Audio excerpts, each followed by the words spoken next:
பற்றியோ இன்றைக்கு உங்களுக்கு விளக்கம் கொடுக்க இருப்பவரை பற்றியோ அறிமுகம் அதிகம் தேவையில்லை. ஏன்னா அவர் ஒரு தொலைநோக்கு சிந்தனையாளர். அதோட ஒரு புதுமைகளை ஏற்படுத்துறதுல ரொம்ப விரும்புறாரு. அதோட எங்களுக்கெல்லாம் பாத்தீங்கன்னாக்கா இப்ப இருக்கிற டெக்னாலஜியில இம்ப்ரூவ்மெண்ட் வேணும்னா நாங்க அவரு தான் ட்ரைனிங் எடுத்துக்கிறோம். அதனால இந்த விஷயத்த நிறைய பயன்படுத்தணும். நம்ம டிஜிட்டல் மார்க்கெட்டிங்கை எப்படி முழுமையா பயன்படுத்துங்கிறதுல ஒரு வல்லவர், எல்லாருக்கும் முன்னுதாரணமாக இருக்கப்படுவர். ஏன்னா இன்னைக்கு டெக்னாலஜி ஒரு சிறப்பான நிலையை நோக்கி போயிருக்கிறதால தான் இந்த பயிலரங்கமே நடக்குது. இந்த பயிலரங்கம் நடக்கிறதுக்கு டெக்னாலஜியே நமக்கு கொடுத்துருக்காருன்னா அது அவர் மூலமா தான் வழங்கப்படுகிறது. அந்த சப்போர்ட் அவருக்கு என்ன கிடைக்குது. அதனால அவர் டெக்னாலஜியை மட்டும் கொடுக்கல, இந்த டெக்னாலஜி நீங்க எப்படி யூஸ் பண்ணணும் அப்படிங்கிறத மட்டும் சொல்ல போறது இல்லை. நம்ம கிட்ட இருக்கிற டூலை கான்செப்டை அதிகமா வெளியில எப்படி கொண்டு போகிறது அப்படிங்கிற விஷயத்திலையும் அவர் வல்லுனர்.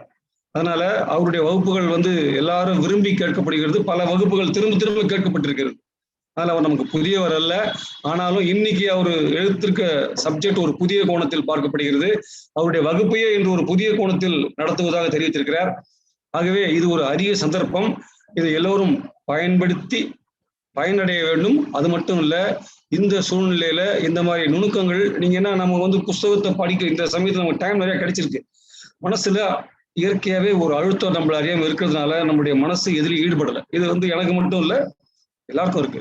அதனால யாரோ ஒருத்தர் இந்த மாதிரி கொடுக்கும்போது உங்களுடைய பல சிந்தனைகளை நீங்க தூக்கி வச்சுட்டு இதுல இருக்கிற விஷயங்களை முழுமையா கேட்டு இந்த ஒரு மணி நேரத்தை பயன்படுத்தி இந்த விஷயம் என்ன கற்றலில் கேட்டலே நன்று அப்படின்னு சொல்லுவாங்க. அதனால நீங்க எந்த அளவுக்கு இன்னைக்கு கத்துக்கிறீங்கன்றதை விட எந்த அளவுக்கு அதை எடுத்துக்கிறீங்க அப்படிங்கிறது ரொம்ப முக்கியம். அதை நீங்க எடுத்துக்கிட்டு போனீங்க அப்படின்னா உங்களுக்கு இந்த உக்தி பயன்படும் பொழுது நிறைய புதிய கோணத்துல நீங்களும் மாறுவீங்க. எல்லாத்துக்கும் மாற்றம் ஒன்றே மாறாதது. ஒரே ஒரு கேள்வி மட்டும் உங்களுக்கு கேட்டுக்கிறேன். இந்த ஜூன் மாசத்துல மட்டும் நம்முடைய நிறுவனமும் வெளி உலகையும் நீங்க பாத்தீங்கன்னா பொருளாதார விஷயத்துல மிகப்பெரிய மாற்றம் ஏற்பட்டிருக்கு. அது உங்களுக்கு தெரியுமான்னு தெரியாது. அதுல நம்மளுடைய இண்டஸ்ட்ரியும் ஒரு பெரிய மாற்றத்தை நோக்கி போய்கொண்டிருக்கிறது. இதற்கு உங்களை தயார்படுத்த வேண்டிய சூழ்நிலை எங்களுக்கு இருக்கிறது. அதனால நீங்க உணர்ந்திருக்கீங்களா இல்லையா, இந்த சீரியஸ்னஸ் உங்களை உணர்த்த வேண்டிய பொறுப்பு எங்களுக்கு இருக்கு. நிறைய பேருக்கு அது தெரியாம இருக்கு. அதனால பெரிய மாற்றங்களை நம்ம சந்திக்க போறோம். அடுத்த ஒரு 5 வருடங்கள் நமக்கு சவால் நிறைந்த நாட்களாக அமைய போகிறது. ஆனா நம்ம இந்த உத்தியெல்லாம் பயன்படுத்த ஆரம்பிச்சோம் அப்படின்னா எந்த சவால்களையும் சமாளிக்கவும் முடியும். அது மட்டுமல்லாது புதிய உத்திகளை பயன்படுத்தி எல்லாவற்றிலிருந்தும் நமக்கு என்ன எடுத்துக்கொள்ள முடியுமோ ஆப்பர்ச்சுனிட்டி அதை நம்ம பயன்படுத்தி நம்முடைய வருமானத்தையும் வளம்படுத்தலாம், நம்முடைய குடும்பத்தையும் வளம்படுத்தலாம், நம்முடைய பொருளாதாரத்தையும் வளம்படுத்தலாம் என்று கேட்டுக்கொண்டு இன்றைய பேச்சாளர் யார் என்பது உங்களுக்கு புரிந்திருக்கும் என்று நினைக்கிறேன். நம்முடைய சுரேஷ் என்று நம்முடைய வேலூர்ல சொல்றாங்க. ஆனா அவருடைய பாண்டிச்சேரியில் ஒரு பேரை சௌரேஷ் சொல்றாங்க. பிரெஞ்சு ஒரு சின்ன ஸ்பெல்லிங் விஷயத்தில் பேர் மாறி போச்சு. சொல்லுங்க சார். ஒரு சின்ன கரெக்ஷன், பாண்டிச்சேரியில சுரேஷ், வேலூர் தான் சௌரேஷ். அப்படியா? ஆமா சார். பிரெஞ்சு பாத்தீங்கன்னா இங்கேயும் ஒரு சில தடுமாற்றங்கள் இருக்கு. அந்த மாற்றம் வரும்போது தடுமாற்றம் கூடவே வருது. அதனால அது அந்த ஊர் பேருக்கு தகுந்த மாதிரி தடுமாற்றம் வருதுன்னு நினைக்கிறேன். ஏன்னா அது பாண்டிச்சேரி இல்லையா? சரி, ஓகே, ரங்கசாமி கோச்சிக்காதீங்க. அதனால இந்த தடுமாற்றத்தெல்லாம் இல்லாம இந்த மாற்றத்தை நம்ம ஏற்படுத்தக்கூடிய பக்குவத்தை வளர்த்துக் கொள்ள வேண்டும் என்பதற்காகவே இது ரொம்ப திட்டமிட்டு ரொம்ப யோசிச்சு பல பேருடைய சிந்தனைகளை வாங்கிதான் இன்னைக்கு இந்த ஒரு வகுப்பை எடுத்துக்கிறாரு. இதை எந்த அளவுக்கு நீங்க ஏன்னா இன்னைக்கு கேரண்டி அப்படின்ற வார்த்தையை நம்மளால மட்டும்தான் கொடுக்க முடியும். இது எவ்வளவு நாளைக்கு கொடுக்க முடியும்ன்றதும் அடுத்த கேள்வியா இருக்கு. அதனால நீங்களும் இதை பயன்படுத்தினீங்கன்னா யாரெல்லாம் முந்துவோருக்கு மரியாதைன்னு ஒரு வார்த்தை இருக்கு, ஒரு கான்செப்ட் இருக்கு. அதனால முதல்ல யாரெல்லாம் உள்ள வராங்களோ அவங்க பயனடைஞ்சிருவாங்க. அது மாதிரி நீங்கள்லாம் பயன்பெற வேண்டும் என்ற நோக்கத்துல இதை வடிவமைச்சிருக்காரு மிஸ்டர் சௌரேஷ் சாரு. அவரை அன்போடு வருக என்று வரவேற்கிறேன். நன்றி sir. Good evening friends. Good evening sir. Sir audio கிளியரா இருக்கா சார்? Clear sir. கிளியரா இருக்கு Suresh. Thank you sir. Suresh ஒரு மேக்கப் கொஞ்சம் கம்மியா இருக்கு சுரேஷ், வேற ஒண்ணும் இல்ல. பவுடர் அந்த மாதிரி கொஞ்சம் இது கம்மி, வேற ஒண்ணு பவுடர் போட்டுருக்காரு, அது பத்தல. ஓகே, இந்த களம் இப்பொழுது நமது கதாநாயகர் சுரேஷ் அவர்கள் ஒப்படைக்கப்படுகிறது. You take over Suresh. Thank you. நான் ஆக்சுவலி ஒரு திடீர் ட்ரெயினர் தான். நேத்து மதியம் வரைக்கும் முரளி சார் ஒரு செஷன் எடுக்கிறதா இருந்தாரு. ஆஃப்டர்நூன் கால் பண்ண பாத்தீங்கன்னா திடீர்னு ஒரு அன்எக்ஸ்பெக்டட் ஒரு ஈவெண்ட், அதனால வர முடியலனாரு. அதுக்கப்புறம் தான் இந்த பிரசன்டேஷன் ரெடி பண்ண வேண்டியதா இருந்தது. பட் ஸ்டில் ஐ ஃபீல் கண்டிப்பா இது எல்லாருக்கான ஒரு நல்ல ஒரு விஷயமா இருக்குன்ட்டு. நேத்து ஈவினிங் இந்த கோபால் கவுல்ட்டு ஒரு ஸ்பீக்கர் இருப்பாரு, மோட்டிவேஷன் ஸ்பீக்கர். அவருடைய ஒரு வீடியோ பார்த்துட்டு இருந்தேன். அவருடைய லைவ் ஜூம் செஷன் தான் அட்டன் பண்ணிட்டு இருந்தேன். அப்ப அவரு சொன்ன ஒரு விஷயம் என்னன்னா, நம்ம இந்த மாதிரி டைம் ஸ்பெண்ட் பண்றதுன்னு சொல்றத அவர் வந்து ரீப்ளேஸ் பண்ண சொல்ற வேர்டு வந்து இன்வெஸ்ட்மெண்ட்னு சொல்றாரு. இந்த 1 hour நான் என்னுடைய லைஃபோட க்ரோத்துக்கு இன்வெஸ்ட்மெண்ட் பண்றேன் அப்படின்னு நீங்க ஃபீல் பண்ண ஆரம்பிச்சீங்கன்னா உங்களோட லைஃபோடைய டிரான்ஸ்ஃபர்மேஷன் ரொம்ப பெருசா இருக்கும். சோ நாங்க எங்களுடைய டைம் இதுல ஸ்பெண்ட் பண்ணல, வி ஆர் இன்வெஸ்டிங். உங்களுக்காக இன்வெஸ்ட் பண்ண பார்த்து எங்களுடைய நாலேஜ் கெயின் ஆகுது, திரும்ப நம்மளுடைய கம்யூனிட்டிக்கு we are able to do it. இன்னைக்கு வந்து பாத்தீங்கன்னா உமங்கோடைய கான்செப்ட் செல்லிங். ஏன் இந்த கான்செப்ட் செல்லிங் இன் உமங் பாத்தீங்கன்னா, எங்க டிவிஷன்ல சொல்றேன், எங்க டிவிஷன்ல எங்களுடைய டீம் தான் வந்து பாத்தீங்கன்னா நம்பர் 2 இன் உமங் செல்லிங். உமங்ல அதிகமா பாலிசி இருந்தது லாஸ்ட் பினான்சியல் இயர்ல எங்களுடைய டீம். அதுல 1100 பாலிசிஸ்ல பாத்தீங்கன்னா ஆல்மோஸ்ட் 400 பாலிசிஸ் உமங். இது என்ன ஒரு விஷயம் அப்படின்னா, உமங் சேல் பண்ண பார்த்து பிரீமியம் வந்து அதிகமா வருது. ஆல் ஓவர் இந்தியா நீங்க டேட்டா எடுத்து பாத்தீங்கன்னா கூட தெரியும், உமங்கோடைய பர் பாலிசியோடைய பிரீமியம் வந்து மச் மோர் தென் எனி அதர் பாலிசி. அப்ப நம்ம இன்னைக்கு வந்து மார்க்கெட்ல ஈஸியா ஒரு ப்ராடக்ட நம்மளால கொண்டுட்டு போக முடியுதுன்னா அது உமங். நீங்க சொல்ற கேரண்டி எல்லா ஆஸ்பெக்ட்லயும் அது. சோ அதுல நேரா ஒரு பிளான பிச் பண்றதுக்கு பதில் சில கான்செப்டுவலா பண்ண பார்த்து நம்மளுடைய ரிசல்ட் வந்து கொஞ்சம் பெட்டரா இருக்கும். சோ அதனாலதான் இந்த மாதிரி ஒரு இன்ஸ்டெட் ஆஃப் ஒரு ப்ராடக்ட பிச் பண்றதுக்கு பதில் நம்ம வந்து கான்செப்டா பிச் பண்றது. சோ இன்னைக்கு ஒரு 5-6 கான்செப்ட் நான் ரெடி பண்ணிருக்கேன். டைம் எவ்வளவு அலோவ் பண்ணுன்னு தெரியல, கொஞ்சம் டைம் எடுத்துக்கிறேன். முடிஞ்ச அளவுக்கு நான் அந்த கொடுத்த டைம்குள்ள நான் கம்ப்ளீட் பண்ண ட்ரை பண்றேன். So I'll start with first concept, life. இந்த லைஃப் கான்செப்ட்ல L stands for life and E end. இதுக்கு நடுவுல I, that is me. நான் என்னோட குடும்பத்துக்காக இன்கம் earn பண்றேன். இந்த இன்கம் நான் என்னோட குடும்பத்துக்காக இன்வெஸ்ட் பண்றேன். F stand for family and family future. அப்ப இந்த லைஃபுக்கு நடுவுல ஆரம்பத்துல இருந்து முடிவுக்குள்ள நான் இன்கம் ஏர்ன் பண்ணி என்னோட குடும்பத்துக்காக சேவ் பண்றேன். என்னென்ன விஷயங்களுக்குன்னு பாத்தீங்கன்னா உங்களுக்கு எல்லாம் தெரிஞ்சுதான், சைல்டோட மேரேஜ் ஆர் எஜுகேஷன், உங்க ஸ்பவுஸோடைய வெல்ஃபேர், ரிட்டையர்மெண்ட், இது எல்லாத்துக்காகவும். ஏன் இந்த நம்ம ஏர்ன் பண்ணி சேவ் பண்றோம் அப்படின்னா, there are 3 Ds in front of us. 3 D நமக்கு முன்னாடி பெரிய பிரச்சனையா இருக்கு. First D death, second D disability and third D disease. இது எப்ப வேணாலும் உங்களோட இன்கம் எடுத்துட்டு போயிடலாம். அதுக்கு உங்களுடைய ஃபேமிலியை ப்ரொடெக்ட் பண்றதுக்கு, ஃபியூச்சரை ப்ரொடெக்ட் பண்றதுக்கு நம்ம ஏர்ன் பண்ண பார்த்து சேவிங்ன்றது ஒரு கம்பல்சரி ஆயிடுது. அதுல ஏன் உமங் அப்படின்னு நீங்க யோசிச்சீங்க அப்படின்னா,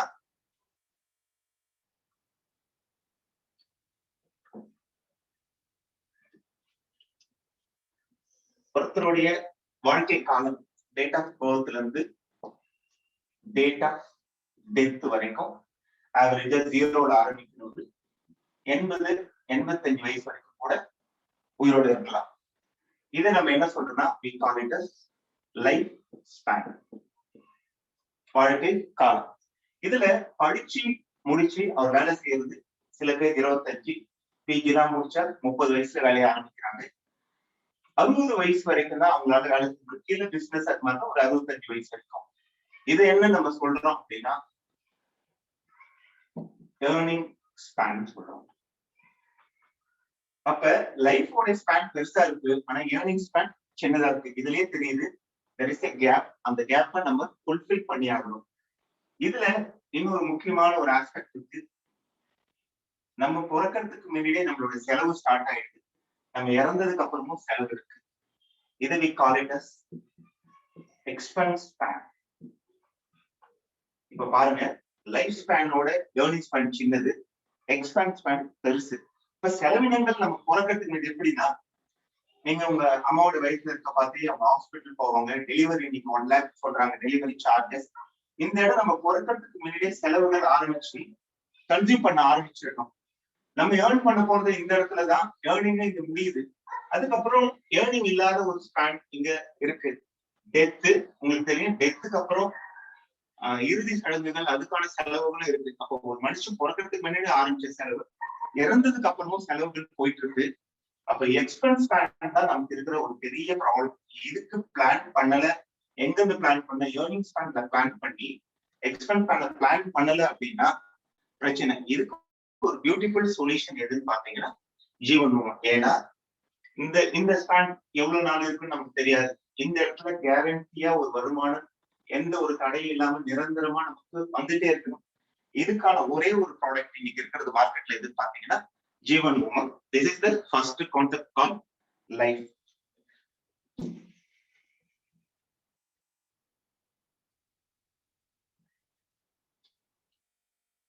ஸோ நெக்ஸ்ட் உங்களுக்கு ஒரு கான்செப்ட் என்ன அப்படின்னு பாத்தீங்க அப்படின்னா, உமங் வந்து ஒரு பியூட்டிஃபுல் ப்ராடக்ட். எல்ஐசில டிசைன் பண்ண டிசைனர்ஸ்க்கும் அக்சுரியல் அண்ட் மேனேஜ்மெண்ட் டீமுக்கு எல்லாமே நம்ம ரொம்ப பெரிய தேங்க்ஃபுல்லா சொல்லிட்டு இருக்கோம். ஏன்னா இந்த ஒரு ப்ராடக்ட்ல என்ன மாதிரி எல்லாம் யோசிச்சாங்கன்னு தெரியாது. இன்னைக்கு நம்ம வந்து நம்மளோட பிரெட்காக என்ன சொல்றது, ஏர்னிங்காக இந்த ஒரு ப்ராடக்ட் யூஸ் பண்ண பார்த்த அந்த ரிசல்ட் வந்து ட்ரெமெண்டஸ். ஸோ இதுல ஒரு பியூட்டிஃபுல்லான ஒரு ஆஸ்பெக்ட் உள்ள இருக்கு. இது உங்களுக்கு எல்லாருக்கும் தெரிஞ்சதுதான். But still I want to reiterate limited payment option. Limited payment option in Umang. ஏன்னா இன்னைக்கு போன வாரம் கூட ஒரு செஷன் எடுத்திருந்தேன் பட்ஜெட் பிளஸ், அதுல லிமிடெட் பேமெண்ட். ஸோ அதுக்குன்னு ஒரு மார்க்கெட் இருக்கிறதுக்கு பொசிஷன் பண்ணுங்கன்னு சொல்லி அந்த ப்ராடக்ட் நான் எடுத்திருந்தேன். இப்ப இந்த லிமிடெட் பேமெண்ட் ஆப்ஷன் எப்படி சொல்றதுன்னா உமக்குள்ளேயே இன்டைரக்டா உள்ள இருக்கு. இது நம்ம எப்பெல்லாம் ஆப்ஷன் தேவையோ உங்களால எக்ஸ்ப்ளோர் பண்ண முடியும். இதுக்கான செக்மெண்ட் ரொம்ப பெருசு. ஏன்னா நிறைய கஸ்டமர் என்ன கேட்கறாங்க அப்படின்னா ஷார்ட் டேர்ம் பேமெண்ட் பத்தி கேட்கறாங்க. ஸோ இதை எப்படி பொசிஷன் பண்றது, இந்த மாதிரி கால்குலேஷன் எப்படி ஒர்க் அவுட் பண்ணி நீங்க சொல்றதுன்றதுக்காக ஒரு 3-4 உதாரணங்கள் நான் சொல்றேன். எல்லாம் புரிஞ்சுக்கங்க. ஒரு ஆவரேஜ் ஏஜ் நான் வந்து 40 years எடுத்துக்கிறேன். Yearly premium I'm taking 1 lakh. So 1 lakh premium. Term பாத்தீங்கன்னா 15 years, 15 வருஷத்துக்கு 1 லட்சம் ரூபாய் இயர்லி கட்டுறதுக்கு. இதுக்கு நீங்க சம்மர்ஷூல் பாத்தீங்கன்னா உமங்ல 12 லட்சம் ரூபாய். ஸோ ஒருத்தர் ஆவரேஜா 15 வருஷம் பிரீமியம் கட்டி முடிச்சாருன்னா உமங்களோட ஒரு சின்ன ஈஸியான ஒரு வகை, மந்த்லி என்ன கட்டுறீங்களோ மந்த்லி அதே வரும், இயர்லி என்ன கட்டுறீங்களோ இயர்லி அந்த ரேட்டை 15 இயர்ஸ்க்கு அப்புறம் வரும். ஒருவேளை ஒரு 1 lakh கட்டிருந்தா ஆஃப்டர் 15 years ஏன்னா 8% of 12.5 lakh 1 lakh rupees. So ரெகுலரா கிடைக்கும். இதுல எந்த பிரச்சனையும் இல்லை. நம்ம ஆஸ் யூஸ்வல் கண்டினியூ பண்ண போறது. நீங்க எல்லாரும் சேல் பண்றது இந்த 1 lakh 2 lakh மாத்திக்கலாம், 5 lakh மாத்திக்கலாம். ஸோ அடுத்த கால்குலேஷன் உங்களுக்காக இதனுடைய போனஸ் இன்னைக்கு ஆவரேஜ் போனஸ் பாத்தீங்கன்னா 57 rupees லாஸ்ட் டிக்ளேர் போனஸ். அதனால end of the 15th year bonus எவ்வளவுன்னு பாத்தீங்கன்னா 10,68,750 ரூபாய் அக்குமுலேட். இது ஃபர்ஸ்ட். இதே கஸ்டமர் என்ன சொல்றாரு, என்னால ஃபுல் டேர்ம் கட்ட முடியல, ஒரு 5 years நான் ஷார்ட் டேர்ம்ல பே பண்றேன் அப்படின்னு கேக்குறாரு. பிளான்ல அந்த மாதிரி நம்ம பாலிசி கண்டிஷன்ல இல்ல. பட் ஸ்டில் நம்மளால minimum 2 lakh SP paid up value இருந்தா அதுக்கான கரஸ்பாண்டிங் எஸ்பி டியூ தான் தர முடியும் தெரியும். ஸோ அதை யூஸ் பண்ணி நீங்க அதனால எக்ஸ்பிளைன் பண்ணிடணும். பாலிசி டாக்குமெண்ட் 15 இயர்ஸ்க்கு தான் தருவோம். பட் 5 வருஷம் கட்டினா கூட ரெடியூஸ்டு பெய்ட் அப்பா பாலிசி கன்வெர்ட் ஆகுது. அந்த விஷயங்கள் எல்லாம் நம்மளோட பாலிசி டாக்குமெண்ட்ல மென்ஷன் பண்ணிருக்கோம். ஓகே. ஸோ இப்ப இவர் என்ன பண்றாரு, நான் 5 வருஷம் தான் கட்டுறேன்னு சொல்றாரு. செகண்ட், இது அவர் கட்டக்கூடிய வருஷம் விரும்புறது. இது பாலிசியோட டிவைட் பண்ணீங்கன்னா 3. ஸோ இயர்லி 3 lakh அவர் பே பண்ணா, இங்க எவ்வளவு பண்ணாரு 3 lakh பே பண்ணா என்ன ஆகுதுன்னு பாருங்க. இந்த 3 lakhக்கு எப்படி சம்மர்ஷூர் அரேஞ்ச் பண்றதுன்னு பாத்துங்க. என்ன இந்த சம்மர்ஷூரும் 1 lakhக்கு 3 times போட்டுங்க. That is going to be 37,50,000. ஓகேவா? அப்ப என்ன பண்றாரு அவர் 5 வருஷத்துக்கு பாலிசியை 37 லட்சம் ரூபாய்க்கு சம்மர்ஷூரா எடுத்துட்டு 5 years பே பண்றாரு. இயர்லி 3 lakh ஸ்டாப் பண்ணிடுறாரு. இப்ப என்ன ஆகும் அப்படின்னு பாத்தீங்க அப்படின்னா ரெண்டு. ஃபர்ஸ்ட் திங் நான் இங்க கொஞ்சம் உங்களுக்கு இதுக்காக அரேஞ்ச் பண்ணிக்கிறேன். ஃபர்ஸ்ட் நம்ம பார்ப்போம் பெய்ட் அப் வேல்யூ கால்குலேட் பண்ணலாம். Paid up value number of years premium pay divided by term into sum assured. இதை நீங்க போட்டு பார்த்தீங்க அப்படின்னா எக்ஸாக்ட்லி 12,50,000 rupees வரும். அப்ப என்ன ஆச்சு, இங்க தொடர்ந்து 1 லட்சம் ரூபாய் பிரீமியம் கட்டுறவரு அது ஷார்ட் டேர்ம்ல 5 வருஷம் கட்ட பார்த்து இங்க என்ன சம்மர்ஷூர் இருந்ததோ அதே சம்மர்ஷூர் இங்க வந்துடும். ஸோ பிரச்சனை இல்லை. 15 இயர்ஸ்க்கு அப்புறம் அதே 1 lakh அவருக்கு கிடைக்கும் போது கம்ப்ரஸ் பண்ணி கட்டிட்டாரு. இப்ப போனஸ் 57 ரூபாய் இல்லைங்களா, 3750 இன்டு 5 இயர்ஸ்க்கு தான். இதோட போனஸ் எடுத்து பாத்தீங்கன்னா again exactly 10,68,750 at the end of the 15th year அவருக்கு அக்குமுலேட் ஆயிருக்கும். அப்ப தொடர்ந்து 15 வருஷம் கட்டினாலும் அவரை பொறுத்த வரைக்கும் ஒண்ணுதான், 5 வருஷம் கட்டினாலும் ஒண்ணுதான். அதே பெய்ட் அப் சம்மஷன் தான் இங்க திரும்ப பெய்ட் அப் வேல்யூவா வரும்போது அங்க என்ன போனஸ் அக்குமுலேட் ஆச்சோ அதே போனஸ் தான் இங்க வரப்போகுது. சோ இது கீழே போனோமா தெரியுமா? சோ தேர்டு, நான் 3 வருஷம் தான் கட்டுறேன், அந்த கஷ்டம் விருப்பப்பட்டது. நான் என்ன பண்றேன், 3 என்ன விருப்பப்படுறாரோ அந்த வருஷம் மேல டேர்ம் கீழே. சோ அகைன் 5 அப்படின்னா yearly has to pay 5 lakh. இந்த 5 lakh அவர் பே பண்ண பார்த்து சம்மஷூர் இங்க 1 இல்லையா, 12.5 lakh இல்லையா, 1 lakhக்கு 5 மடங்குன்றதுனால 5 ஆல் மல்டிப்ளை பண்ணுங்க. That's going to be 62,50,000 rupees. அப்ப என்ன ஆயிருக்கு, 1 லட்சம் தொடர்ந்து கட்டுறதுக்கு சம்மஷூர் 12.5, 3 வருஷம் கட்டுற 5 வருஷம் கட்டுறது விருப்பப்படுறது 3 லட்சம் கட்ட பார்த்து 37,000, இல்ல நான் 3 வருஷம் கட்டிடுறேன்னு சொல்ல பார்த்து 5 லட்சம், அது 5 டைம்ஸ் மல்டிப்ளை பண்ணா 62,50,000 சம்மஷூர் ஆயிடுது. இப்ப இதுக்கு பெய்ட் அப் வேல்யூ நீங்க எடுத்து கால்குலேட் பண்ணீங்கன்னா that going to be 3 divided by 15 into 62,50,000 போட்டீங்கன்னா exactly 12,50,000 rupees என்ன வந்துரும், பெய்ட் அப் வேல்யூ வந்துரும். அகைன் போனஸ் 57 ரூபாய் into 6,250 into 3 years போட்டீங்கன்னா again 10,68,750. ஒரு உதாரணத்துக்கு இது எல்லாத்தையும் பாருங்க. 1 லட்சம் ரூபாய் தொடர்ந்து பிரீமியம் கட்டுறவருக்கு ஒன்னும் பிரச்சனை இல்லை, அவர் கட்டலாம். கட்டுனது பிரீமியமே end of the 15th year கிடைக்கும் போது ரிஸ்க் கவரேஜ் 12 லட்சம் ரூபாய்க்கு இருக்க போகுது. சோ தொடர்ந்து இந்த போனஸ் 15 வருஷத்துக்கு அப்புறம் அக்குமுலேட் ஆகும் போது உங்களுக்கு ஒண்ணு தெரியும், 15 இயர்ஸ்க்கு அப்புறம் என்ன சம்மஷூர் இருக்கோ அதுக்கு of of the bonus plus 8% continue ஆகும். இவர் தொடர்ந்து 5 வருஷம் தான் கட்டுறாருன்னா டேர்ம் மேல கட்டுற வருஷத்தை போட்டு டிவைட் பண்ணா 3 lakh, என்ன சம்மஷூர் பேசிக் இருக்கோ அது 3ஆல மல்டிப்ளை பண்ணீங்கன்னா உங்களுக்கு இது சம்மஷூர் அரைவ் பண்றது எவ்வளவுன்றது தெரிஞ்சிடும். இத 5 வருஷம் கட்டிட்டு விட்டுட்டாருன்னா பெய்ட் அப் வேல்யூ பாத்தீங்கன்னா தொடர்ந்து கட்டுற அதே பெய்ட் அப் வேல்யூ வந்துடும், அதே போனஸ் தான் இங்க அக்குமுலேட் ஆகும். இல்ல நான் 3 இயர்ஸ் கட்டுறேன்னு சொன்னா பண்ணீங்கன்னா 5 lakh இயர்லி கட்டணும். அகைன் சம்மஷூர் எவ்வளவுன்னு அரைவ் பண்றதுக்கு ஸ்டெப் என்னன்னா 1 lakh என்ன இருக்கோ இங்க என்ன வருதோ அதெல்லாம் மல்டிப்ளை பண்ணீங்கன்னா சம்மஷூர் வந்துடும். திரும்ப பெய்ட் அப் பண்ணீங்கன்னா பேசிக் என்ன இருக்கோ அதே வந்துடும். போனஸை கால்குலேட் பண்ணீங்கன்னா இது என்னத்துக்கு அப்படின்னு சொல்றேன்னா, இன்னைக்கு நிறைய பேருக்கு ஷார்ட் டேர்ம்ல பே பண்றதுக்கு நிறைய வில்லிங்னஸ். ஒரு 3 பாலிசி 5 lakh பண்ணீங்கன்னா you can complete your MTR. ரொம்ப ஈஸியஸ்ட் வே. கஸ்டமருக்கு உங்களுக்கு நான் ஆஃப் த ரெக்கார்ட் தான் சொல்ல முடியும், நமக்கான பெனிஃபிட் எந்த வகையிலும் குறையாதுன்னு கால்குலேட் பண்ணி பார்க்கலாம். கஸ்டமரை பொறுத்த வரைக்கும் ஈஸியா இன்வெஸ்ட் பண்றதுக்கு, ஏன்னா இன்னைக்கு நிறைய பேர் ஷார்ட் டேர்ம் இன்வெஸ்ட்மெண்ட்னா பேங்க் அதை மட்டும்தான் ஆல்டர்னேட்டா பாக்குறாங்க. பேங்கோட எஃப்டி டெபாசிட்ஸ் எல்லாம் பாத்தீங்கன்னா ஹியூஜ் அமௌண்ட். பட் அதை நம்ம இங்க கன்வெர்ட் பண்ணி அவங்களுக்கு கொண்டுட்டு வந்து ரிஸ்க் கவரேஜும் கொடுத்து லைஃப் டைம் ரிட்டர்னையும் கொடுக்கறதுக்கு இந்த பிளானை தவிர வேற எந்த பிளானுமே நம்ம எங்க இண்டஸ்ட்ரியிலே இல்லை. வேற எந்த பிளானும் நீங்க எடுத்து நிறைய பிளான் நமக்கு கம்பேரிட்டிவா சஞ்சய் கிளாஸ் அதெல்லாம் பேசுவாங்க, அந்த எந்த பிளான்லயும் இந்த கம்பேரிட்டிவ் இல்லை. அப்ப ரெடியூஸ்டு பெய்ட் அப் கான்செப்ட்ல உமன் டீச் பண்றதுக்கு one of the beautiful product. நீங்க யோசிச்சு பாருங்க, இந்த 5 லட்சத்துக்கு பதில் customer willing to pay 10 lakh 1 crore and benefit, அதுக்கான கரஸ்பாண்டிங் பெனிஃபிட் வந்துடும். ஸோ இது நமக்கான மிகப்பெரிய வாய்ப்பு. ஐ திங்க் உங்க எல்லாருக்கும் புரிஞ்சிருக்கும்னு நினைக்கிறேன். புரியலன்னா ஒரு தடவை இந்த வீடியோவை ரீகால் பண்ணி பாருங்க, you can understand. So 2 concepts covered. One is life concept, second limited payment.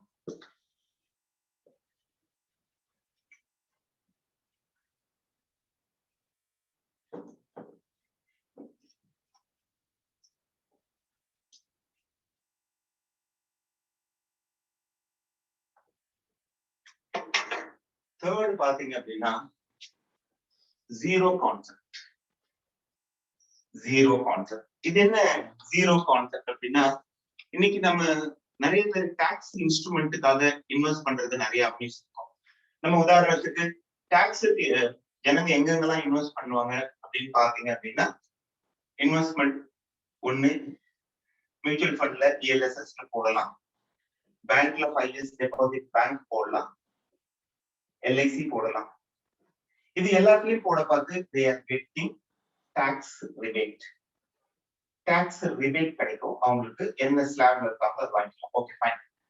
இந்த இன்வெஸ்ட்மெண்ட் வளர்ந்து திரும்ப ரிட்டர்ன், அதாவது அவங்க போட்ட பிரின்சிபல் பிளஸ் ரிட்டர்னோட கைக்கு வர பார்த்து ELSS இருந்தா டாக்ஸேஷன் ஷார்ட் டேர்மா இருந்தா 15.3% டாக்ஸ் எடுத்துப்பாங்க, லாங் டேர்ம் இருந்தா 10.6% டாக்ஸ் போயிடும்.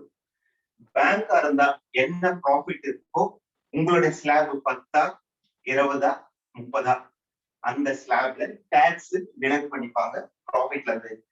LIC ஒரே ஒரு இன்ஸ்ட்ருமெண்ட் தான் டாக்ஸ் ஃப்ரீயா இந்த இடத்துல வரும். அப்ப லைஃப் இஸ் லாங் தெரியும், வாழ்நாள் ரொம்ப லாங் ஆனது. லிவிங் லாங் இன்னைக்கு வந்து ரொம்ப பெரிய பிரச்சனை. இன்னைக்கு நம்ம நிறைய பேருக்கு நீங்க டாக்ஸ் எவாய்ட் பண்றது கேள்விப்பட்டிருக்க, டாக்ஸ் கட்ட மாட்டாங்க. பிரச்சனை என்னன்னா அவர் சம்பாதிக்கிறதுல ஒரு 30% டாக்ஸா வாங்கிட்டு பார்த்து அவர் அதை மறைக்கலான்ற ஒரு எண்ணம் தோணுது. 10 லட்சம் ரூபாய் சம்பாதிக்கிறதுக்கு 3 லட்சம் ரூபாய் கொடுத்துருன்னு சொல்ல பார்த்தா அவர் அதை எதனாச்சும் அவாய்ட் பண்றதுக்கு என்ன வழி இருக்கான்னு லூப் போல தேடுறாரு. அப்போ நம்ம ஏஜ் ஆகி முடிய பார்த்து நமக்கு வர வருமானத்துல கவர்மெண்ட் வந்து ஒரு 10% டாக்ஸ் கட்டிடுங்க, 20% கட்டிடுங்க அப்படின்னு சொன்னா நமக்கு வந்து அது ஒரு பெரிய ஸ்ட்ரெயினா இருக்கும். ஏன்னா நம்ம ஏர்னிங்கே கம்மியா இருக்கு. அதுலயும் நீங்க என்ன இன்கம் வருதோ இன்ட்ரெஸ்டா வர்றது எல்லாத்தையும் டாக்ஸேஷனா பே பண்ணணும். இப்ப இதுக்கு ஒரு ஆல்டர்னேட் என்ன அப்படின்னா, சப்போஸ் அவர் உமன் ப்ராடக்ட்ல போட்டா ரிட்டர்ன் 0 டாக்ஸ் இன்கம். ஏன்னா நம்ம டாக்ஸ் ஃப்ரீன்னு சொல்றோம், it is not tax free. அவர்கிட்ட ₹1 டிடக்ட் பண்ணாம 0 டாக்ஸ் இன்கமா கொடுக்கணும். இந்த வார்த்தையை சொல்லி பாருங்க. டாக்ஸ் ஃப்ரீனா அது ஏதோ ஃப்ரீயா கொடுக்கறதுன்னு நினைச்சிட்டு இருப்பாங்க. டாக்ஸ ₹1 கூட உமன்ல ஒரு 5 lakh rupees அவரு SB டியூவா வாங்குறாரு அப்படின்னா 100% 0 டாக்ஸ் அதுல இருந்து நம்ம ரெக்கவரி பண்றோம். அப்ப இல்ல டாக்ஸே இல்லாம ஒரு இன்வெஸ்ட்மெண்ட் எது இருக்குன்னு பாத்தீங்கன்னா உமங்குடைய SB டியூ லைஃப் டைம்க்கு இருக்கு. ஸோ தேர் ஆர் 3 கான்செப்ட் இப்ப சொல்லியிருக்கேன். நான் அடுத்தது லேப்டாப் வந்துடுறேன். So first is life concept, limited payment and 0 concept. So I back to laptop friends. Shikur.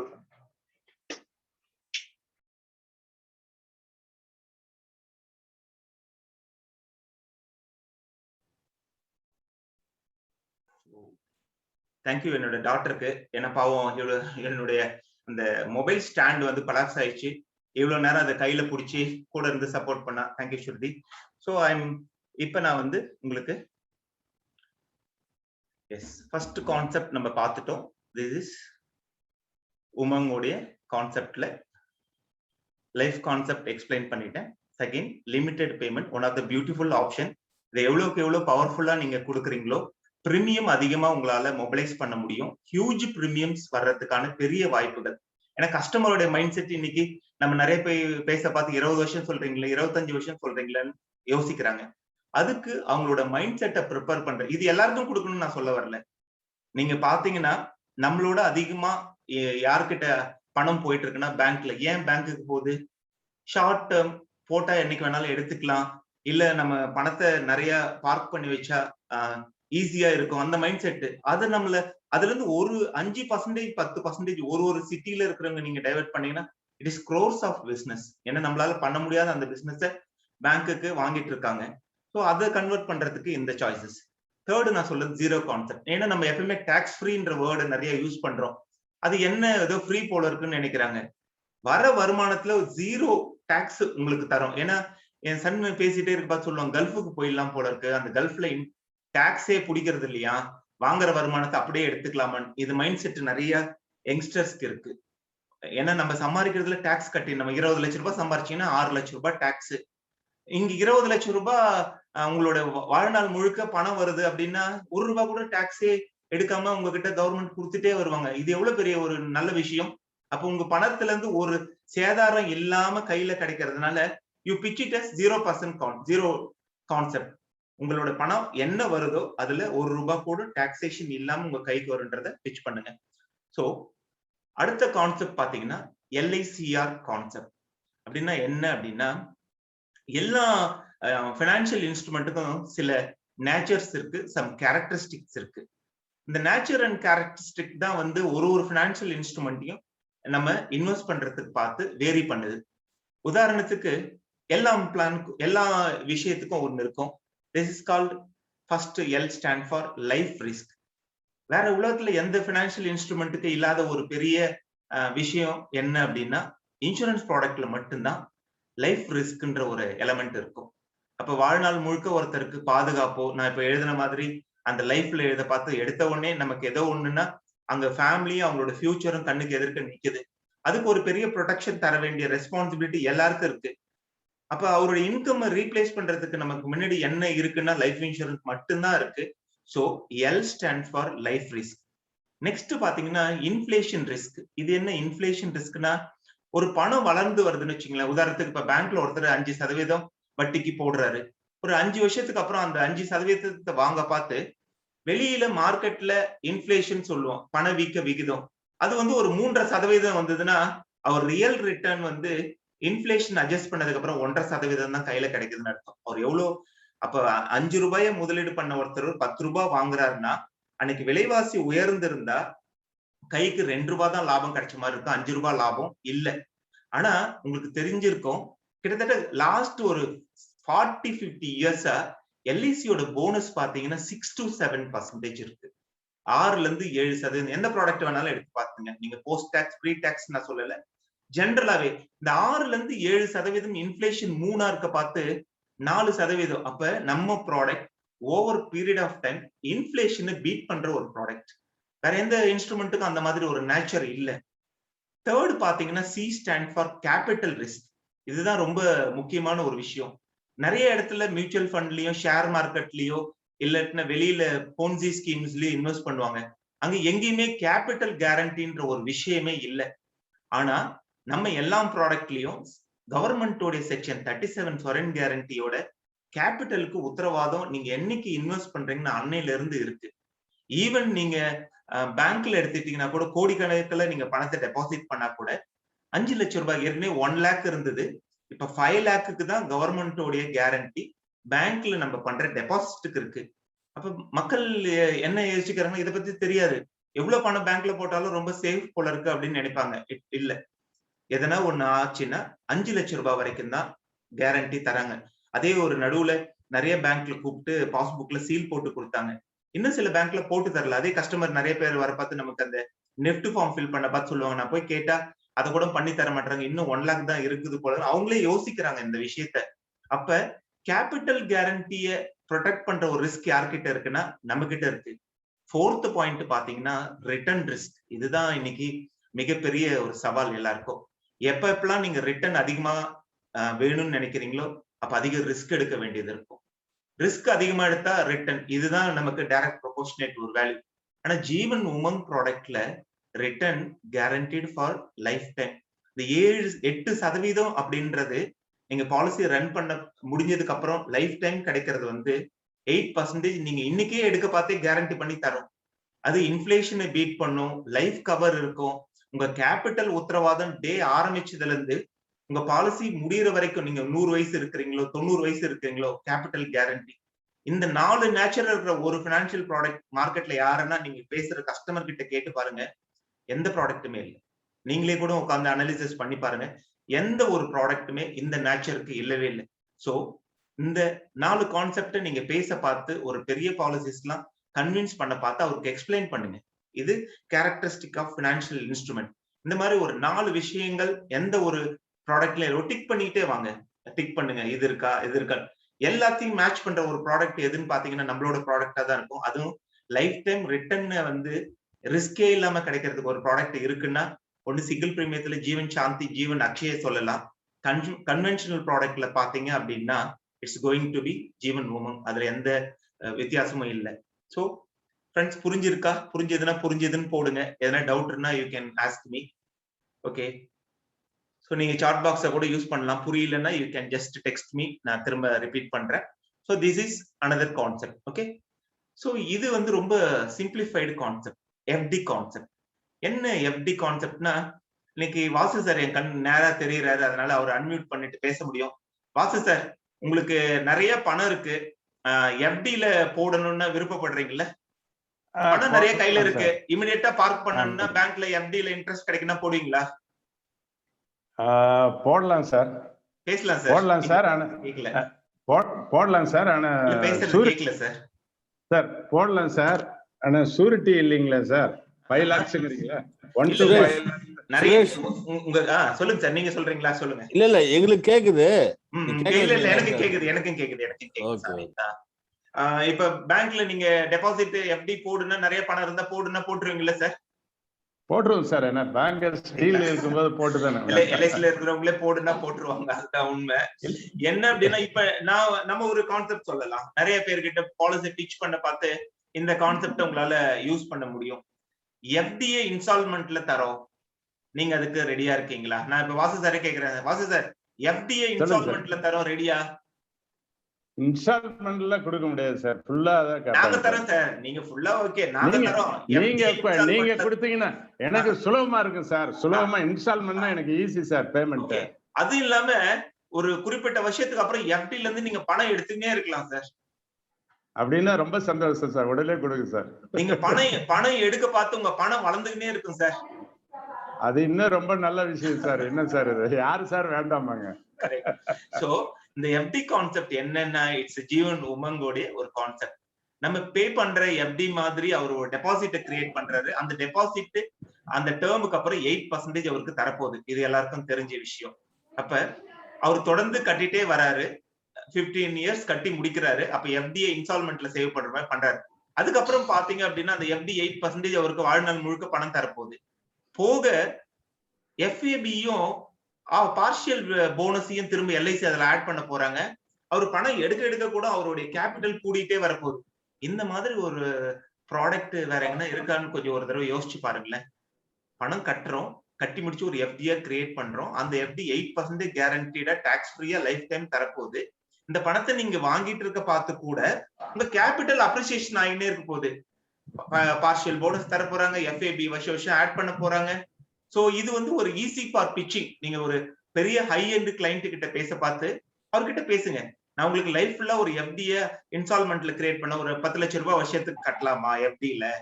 ஏன்னா இன்னைக்கு பிக்மின்னு ஒரு ஸ்கீம் இருக்கு, நீங்க பாத்திருப்பீங்க. சாயந்தரத்துல பாத்தீங்கன்னா எல்லா கடை எதிர்க்கே ஒருத்தர் வந்து பேங்க்ல இருந்து ஒருத்தர் நிப்பாரு. அந்த கடைக்காரர் ஒரு 1000 ரூபாய் 2000 ரூபாய் சர்வசாதாரணமா எடுத்து தருவாரு. என்ட்ரி போட்டுட்டு ஒரு ரெசிப்ட் கொடுத்துட்டு போயிடுவாரு. இது என்னன்னு பாத்தீங்கன்னா ஒரு ஆர்டி மாதிரி அவர் கிரியேட் பண்ணினே இருப்பாரு. அதுக்கு எவ்வளவு மார்க்கெட்ல இருக்கிற எவ்வளவு சின்ன கடைக்காரங்களும் பெரிய பிரச்சனையே இல்லை. they are ready to do that actually. நம்ம வசதியான ஆளை ஒரு பார்த்து என்ன பெரிய பிரீமியம் கேட்கறது, எவ்வளவு சம்மஷூர் பேசுறதுன்றதுல சின்ன கன்ஃபியூஷன் வந்துடுறோம். அப்ப நம்ம என்ன பண்ணலாம் அப்படின்னா, போக பார்த்து நான் ஒரு எஃப்டி ஸ்கீம் வச்சிருக்கேன் சார், இன்ஸ்டால்மெண்ட்ல கட்ட முடியும், வருஷத்துக்கு ஒரு 10 லட்சம் ரூபாய் எஃப்டில கட்டலாமா? ஒன்ஸ் அந்த எஃப்டி முடிஞ்ச உடனே டாக்ஸ் ஃப்ரீயா 8% உங்களுக்கு கொடுத்துட்டே இருப்போம். அதுக்கப்புறமும் உங்களோட எஃப்டியோட வேல்யூ உங்க லைஃப் டைம் இன்க்ரீஸே ஆயிட்டு இருக்கும் அப்படின்னு ஒரு பிட்ச் பண்ணலாம். சோ இந்த கான்செப்ட் வந்து FD concept for Umang. So எல்லாருக்கும் ரொம்ப ஃபேவரட்டான ஒரு கான்செப்ட் உமங்ல என்ன அப்படின்னு பாத்தீங்கன்னா, நம்ம நிறைய இப்ப பேசின மாதிரி 3Ds இருக்கு. டெத், இனிஷியலா டெத் ஆனாலும் ரிஸ்க் கவரேஜ் வேணும், டிசபிலிட்டி வேணும், டிசீஸ் வந்தாலும் பணம் வேணும். அது எல்லாத்துக்கும் உங்களுக்கு உமங்ல கிடைச்சிரும். இது போக ஒரு மிகப்பெரிய ஆப்பர்ச்சுனிட்டி என்னன்னா ரிட்டையர்மெண்ட் கான்செப்ட். உமங்க வந்து ஒரு ரிட்டையர்மெண்ட் ப்ராடக்டா நம்மளால பிச் பண்ண முடியுமானா we can do it wonderfully. ஏன், என்ன ரீசன் இதுக்கு அப்படின்னு நீங்க எதிர்பார்த்தீங்க அப்படின்னா, இங்க இன்னைக்கு நேத்து ராஜு சார் அனுப்பிச்சிருந்தாரு, எல்லா குரூப்லயும் அது ஷேர் ஆயிருந்தது பார்த்தேன். இந்தியாவுல லாஞ்சிவிட்டி அப்படின்னா வாழக்கூடிய நாட்கள் வந்து இன்க்ரீஸ் ஆயிட்டே போயிட்டு இருக்கு. நம்ம கொஞ்சம் கொஞ்சமா மெடிக்கல் அட்வான்ஸ்மெண்ட்னால நம்மளுடைய வாழும் காலம் அதிகமாயிட்டே போயிட்டு இருக்கு. நீங்க இதுலயே பாத்தீங்கன்னா 2005 64 வயசு இருந்த சராசரி ஆயுட்காலம் இன்னைக்கு 2014 வரைக்கும் தான் அப்டேட் பண்ணிருக்காங்க, 68. இன்னைக்கு நீங்க பாத்தீங்கன்னா இட் இஸ் 72. 72 வயசு வரைக்கும். சுதந்திரம் அடைய பார்த்து இந்தியனோட சராசரி ஆயுட்காலம் பாத்தீங்கன்னா 37 வயசு. அப்ப பாருங்க, 37 வயசுல ஆரம்பிச்ச ஆயுட்காலம் இன்னைக்கு 72, 2 மடங்கு ஒருத்தர் வாழறாரு. இப்ப வாழறது ஒண்ணும் பிரச்சனையே இல்லை, மெடிக்கல் அட்வான்ஸ்மெண்ட்னால நம்ம வாழ்ந்துட்டே இருக்கலாம். இன்னொன்னு இன்னைக்கு அந்த ராஜு சார் டேட்டாவே பார்த்தேன், மேலோட ஃபீமேல் இன்னும் கொஞ்ச நாள் அதிகமா வாழறாங்க. சில கண்ட்ரில மேல் இறந்ததுக்கு அப்புறம் கூட ஃபீமேலோட லாஞ்சிவிட்டி 6-7% இருக்கு. இந்தியாவில 2-3 வருஷம் இருக்கு. அப்ப இவருக்கு அப்புறமும் அந்த அம்மாவுடைய வெல் விஷஸ் அவங்க பாத்துக்க வேண்டிய வெல்பீயிங் சொல்லணும் இல்லையா, அவங்க பராமரிச்சுக்கிறதுக்கான செலவுக்கும் இன்னைக்கு ரெஸ்பான்சிபிலிட்டி எடுத்துக்க வேண்டியவர் தான் அதையும் செஞ்சு வச்சுட்டு போனோம். வைஸ் வர்சா ரெண்டு பேருக்குமே இது இருக்கு. அப்ப ரிட்டையர்மெண்ட்ல ரொம்ப முக்கியமான விஷயம் லிவிங் லாங். இந்த ரிஸ்க் நமக்கு நிறைய ஸ்டார்ட் ஆயிடுச்சு. அப்ப நம்ம அதிகமான நாட்கள், நான் அந்த ஃபர்ஸ்ட் கான்செப்ட்ல சொன்ன மாதிரி ஏர்னிங் ஸ்பேன் கம்மி, பட் வேற expand span is big. So இந்த ரிஸ்க் நமக்கு ஸ்டார்டட் ஆயிடுச்சு. இன்னொன்னு நான் சொன்ன மாதிரி ஹெல்த் கேருக்கு இன்னைக்கு பண செலவு பயங்கர பெரிய பிரச்சனை. ஏன்னா இன்னைக்கு கோவிட் வந்ததுக்கு அப்புறம் நீங்க நிறைய பேரோட மெடிக்கல் பில் ஹாஸ்பிட்டல் அட்மிட் பண்ணிட்டு வந்தவங்களோட இதை கேட்டீங்கன்னா 10 லட்சம், 12 லட்சம், 15 லட்சம், 22 லட்சம், இதெல்லாம் சர்வசாதாரணமா இன்னைக்கு ஹாஸ்பிட்டல்ல ட்ரீட்மெண்ட்டுக்கு செலவு பண்ண பணம். யோசிச்சு பார்ப்போம், இன்னைக்கு ஒருத்தரை காப்பாத்துறதுக்காக நம்ம 20-30 வருஷம் சம்பாரிச்ச பணத்தை மொத்தமே நம்ம செலவு பண்ணிட்டோம் அப்படின்னா என்ன ஆகும்? அப்ப நம்மளோட ஏஜிங் ஆக பார்த்து எல்லாருக்குமே நல்லா தெரிஞ்ச விஷயம் தான் health also going to B affected. ஹெல்த்துக்கு பிரச்சனை இருக்க பார்த்து அதுக்கான செலவுகளும் நீங்களே தான் பாத்துக்கணும். உங்களையும் பாத்துக்கணும், உங்க வாழ்வாதாரத்தையும் பாத்துக்கணும், நீங்க சாப்பிடுறதையும் பாத்துக்கணும், டிரான்ஸ்போர்டேஷனை பாத்துக்கணும், என்டர்டைன்மெண்ட்டை பாத்துக்கணும், உங்க ஹவுஸ் மெயின்டெனன்ஸை பாத்துக்கணும், இதுக்கு நடுவில் உங்க ஹெல்த்தையும் பாத்துக்கணும். கரெக்ட். அடுத்தது லேக் ஆஃப் ஹியூமனிட்டி. இன்னைக்கு பசங்க உறவுகள் எல்லாம் சுத்தி இருப்பாங்களான்றது ரொம்ப பெரிய விஷயம். ஒரு 2 நாளைக்கு முன்னாடி ஒரு வீடியோ ஷேர் பண்ணாங்க. யாரோ ஒரு அம்மா உட்காந்துட்டு இருக்காங்க, ஒரு 10 பேர் அவங்க குடும்பத்துல உட்காந்துருக்கு, எல்லாரையும் சுத்தி சுத்தி சாப்பாடு போடுறாங்க. அதுக்கு பழைய பாட்டு ஒண்ணு போட்டிருந்தாங்க. அதெல்லாம் இப்ப என்னன்னா படத்துல பார்த்து ரீகால் பண்ற ஒரு விஷயம் ஆயிடுச்சு. ரியாலிட்டியில நடக்க போற இல்லாத ஒரு விஷயம். நியூக்ளியர் ஃபேமிலி, அதுதான் சொன்னேன். ஒரு குழந்தை பெரும்பாலான குடும்பங்கள் இன்னைக்கு அடாப்ட் பண்ற ஒரு விஷயம் ஆயிடுது. 1-2 அவங்க படிச்சுட்டு எங்கோ போயிடுறாங்க, இவங்க மட்டும் இங்க இருக்கிறாங்க. இவங்க இருந்தாலும் they have to take care. இந்த ஹவுஸ் ரிச் கேஷ் புவர், இது வந்து ரொம்ப முக்கியமான, பாக்குறதுக்கு நல்ல வாழ்ந்து கெட்ட குடும்பம்னு சொல்லுவாங்கல்ல, அது மாதிரி வசதியா இருப்பாங்க, உள்ள அவங்களுடைய டெய்லி மெயின்டெனன்ஸ்க்கும் பணத்துக்கும் அவங்க ரொம்ப தவிச்சிட்டு இருப்பாங்க. அப்ப நம்ம இன்னைக்கு என்ன கௌரவமா வாழறோமோ அதே மாதிரி நம்ம வாழ்நாள் முழுக்க கௌரவமா வாழறதுக்கு ஒரு ப்ரொவிஷனை என்னைக்கு ஏர்ன் பண்றோமோ அன்னைக்கு பிளான் பண்ண தவறிட்டா அது going to be a big problem. இப்ப ஏர்னிங் ஸ்பேன்ல இருக்க பார்த்து நீங்க எக்ஸ்பென்ஸ் ஸ்பேனுக்கான பிளானிங்க பண்ணல அப்படின்னா then life will be terrible. So அடுத்தது ஏன் நான் ரிட்டையர்மெண்ட் பிளான் பண்ணணும் பாத்தீங்கன்னா ரொம்ப முக்கியமான விஷயம் இன்ட்ரெஸ்ட் ரேட். நிறைய பேர் என்னன்னா நம்ம வாங்குற பணத்தை எடுத்து போய் பேங்க்ல டெபாசிட் போட்டு அதுல இருந்தே வாழ்ந்த காலம் எல்லாம் போயிடுச்சு. நம்ம ஒரு 20 வருஷத்துக்கு முன்னாடி எல்லாம் ரிட்டையர் ஆகுறாருன்னா ஒருத்தர் பணமே நேரம் பேங்க்குக்கு தான் போவோம், அங்கேயே விட்டுருவாரு, பணத்தையே எடுக்க மாட்டாரு. கேட்டா அதுலயே அப்படியே விட்டுட்டு சார் எஃப்டில இருக்குது, மாசம் மாசம் இவ்வளவு வட்டி தராங்க, இது போயிட்டு இருக்கு அப்படின்னு சொல்லுவாங்க. இன்னைக்கு அந்த காலம் இல்லை. ஏன்னா இன்னைக்கு 5% கொடுத்தா ஒரு 3 வருஷத்துக்கு அப்புறம் இன்னும் ஒரு 1/2% குறையலாம். அப்ப உங்களுடைய செலவினங்கள் ஒரு சைட்ல இன்க்ரீஸ் ஆயிட்டு இருக்கு. நீங்க வச்சிட்டு இருக்கிற பணத்தோடைய மதிப்பு இன்ஃபிளேஷனால வருமானம் குறைஞ்சிட்டு இருக்கு. இது ரொம்ப பெரிய பிரச்சனை. அடுத்தது increasing cost of living. Correct. இன்னைக்கு சொல்லவே வேணாம், ஒரு கிலோ துவரம் பருப்பு என்ன விலைன்னு கேட்டீங்கன்னா, ஒரு சிலிண்டரோட விலை என்னன்னு கேட்டீங்கன்னா தெரிஞ்சிருக்கும். நிறைய பேரு பழைய போட்டோஸை ஷேர் பண்ணுவாங்க. மசால் தோசை 13 ரூபாய், காஃபி 2 ரூபாய், 2 பேர் சாப்பிட்டா 22 ரூபான்னு. இன்னைக்கு 200-300 ரூபாய் இல்லாம உங்களால 2 பேரால ஒரு வேளை டிஃபன் சாப்பிட முடியாது. So cost of living also, நான் சொல்றது வெறும் சாப்பாட்டுக்கானது மட்டும். அகைன் டிரான்ஸ்போர்டேஷன், நீங்க மெடிக்கல் எக்ஸ்பென்சஸ், உங்களோட EB bill, mobile, everything keep on increases. அப்ப லிவிங் காஸ்ட் வந்து நமக்கே தெரியாம இன்க்ரீஸ் ஆயிட்டே இருக்கு. சோ அதுக்கும் நம்ம சேர்த்து பிளான் பண்ண வேண்டியது. அப்புறம் நான் இப்ப சொன்ன மாதிரி higher medical cost, increased life expectancy, வாழற காலம் அதிகமாச்சு, டெண்டன்சி டு ரிட்டையர்ட் இயர்லியர். இன்னைக்கு நிறைய யங்ஸ்டர் நீங்க பார்த்து கேட்டீங்கன்னா ஒரு 40 வயசுல இந்த வேலை, அதுக்கு மேல எனக்கு இந்த ப்ரெஷர் தாங்க முடியாது பொழுது, சீக்கிரமே நான் வெளியில வந்துடலாம்னு நினைக்கிறேன் அப்படின்னுவாங்க.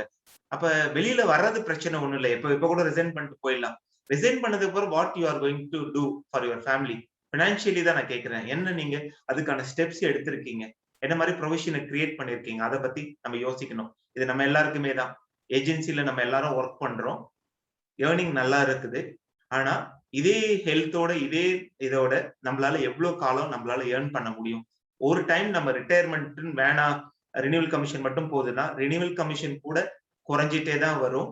அன்னைக்கு செலவு இன்க்ரீஸ் ஆகும். அதுக்கு நீங்க இன்னைக்கு என்ன பண்ணிருக்கீங்க? ஒர்க் பண்றேன் நானு, எனக்கு ரிட்டையர் ஆக பார்த்து 50,000 பென்ஷன் வரும்னா செலவு 1 lakh rupees இருக்க போகுது. அதுக்கு நான் என்ன பண்ணிருக்கேன்?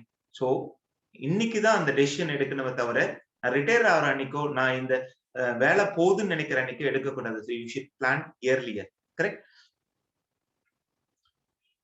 இன்னைக்கு நமக்கு முன்னாடி கவர்மெண்ட்லயோ எங்கேயோ பாத்தீங்கன்னா 3 விதமான பென்ஷன் தான் அவைலபிளா இருக்கு. ஒன்னு சோசியல் பென்ஷன்.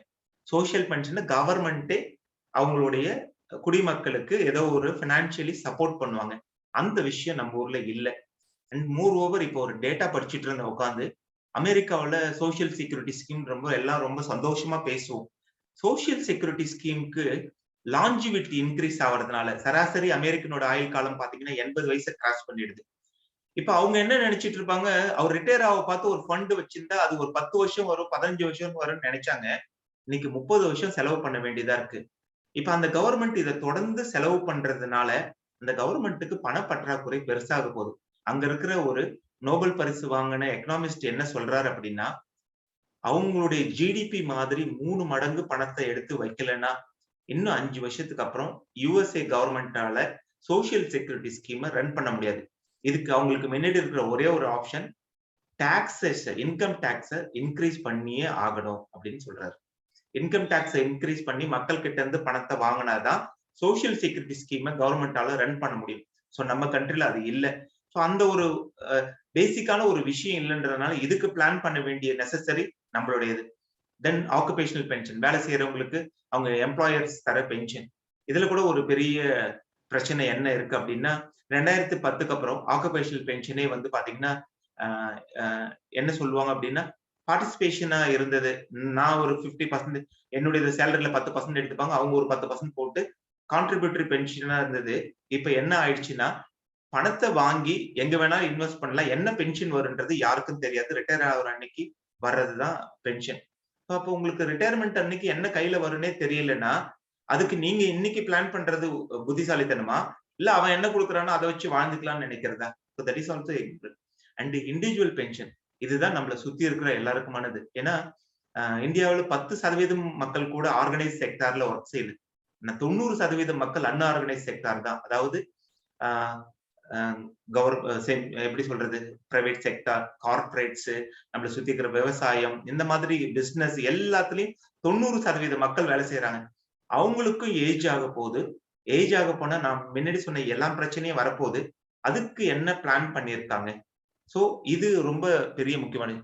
இந்த பென்ஷனை பிளான் பண்ண பார்த்து நிறைய பேர் பண்ற சில ராங் டெசிஷன்ஸ் என்னன்னு பாத்தீங்கன்னா, பென்ஷன் ரேட்டே கேரண்டி இல்லை. நம்ம பேங்க் சொன்ன விஷயம், பேங்க்ல இன்ட்ரெஸ்ட் ரேட் கேரண்டியே இல்லை எனி டைம். ஏன்னா நீங்களே நிறைய பேர் அக்ஷயோட பிரசன்டேஷன் கொடுக்க பார்த்து நிறைய சொல்லுவீங்க, 15 வருஷத்துக்கு முன்னாடி நாங்க 12% கொடுத்தோம் டேபிள் 97ல, இன்னைக்கு வந்து இன்ட்ரெஸ்ட் ரேட் குறைஞ்சதுனால நாங்களே 6. ஆனா அன்னைக்கு கொடுத்தவங்களுக்கு கேரண்டியா அந்த இன்ட்ரெஸ்ட்டை கொடுத்துட்டு இருக்கோம்.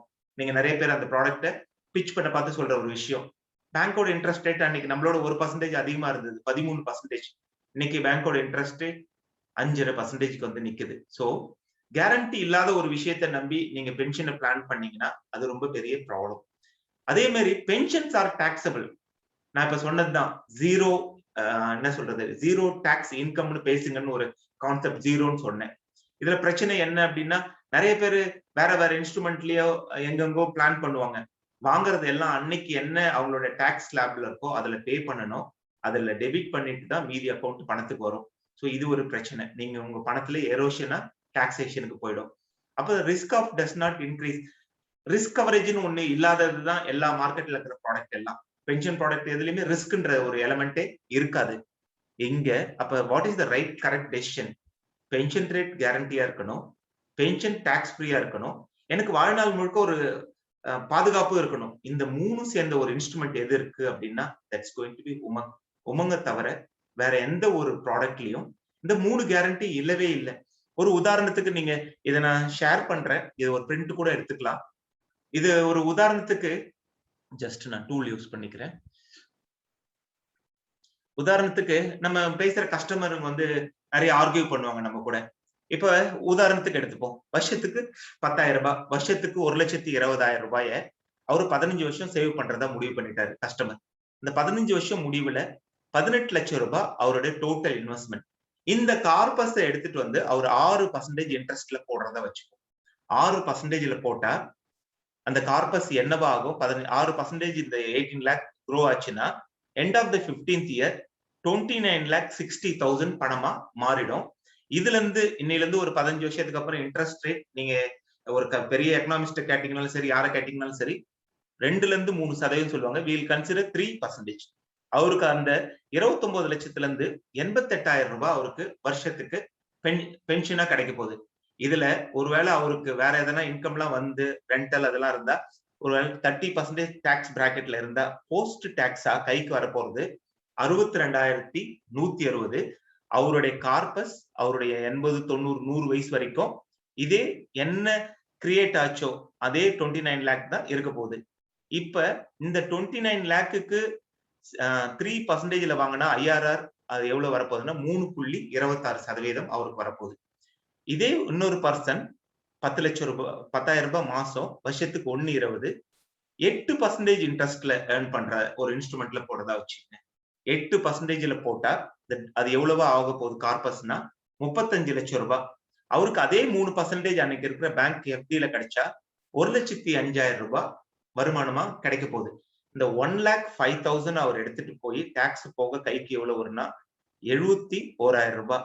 இந்த 35 லட்சம் அவர் 80 வயசானாலும் ஏன்னா இன்ட்ரெஸ்ட் வாங்குறதுனால அதே 35 லட்சமா தான் இருக்க போகுது. இதனுடைய IRR பாத்தீங்கன்னா 3.92%. இப்ப அதே 10,000 மாசம் 1,20,000 ரூபாய் வருஷத்துக்கு 10% இன்ட்ரெஸ்ட்ல ஒருத்தருக்கு இன்ஸ்ட்ருமெண்ட் இருக்கதா அவரு எங்க போடுறதா சொல்றாரு, மியூச்சுவல் ஃபண்ட், ஷேர்ஸ் ஏதோ ஒண்ணு, whatever it may be.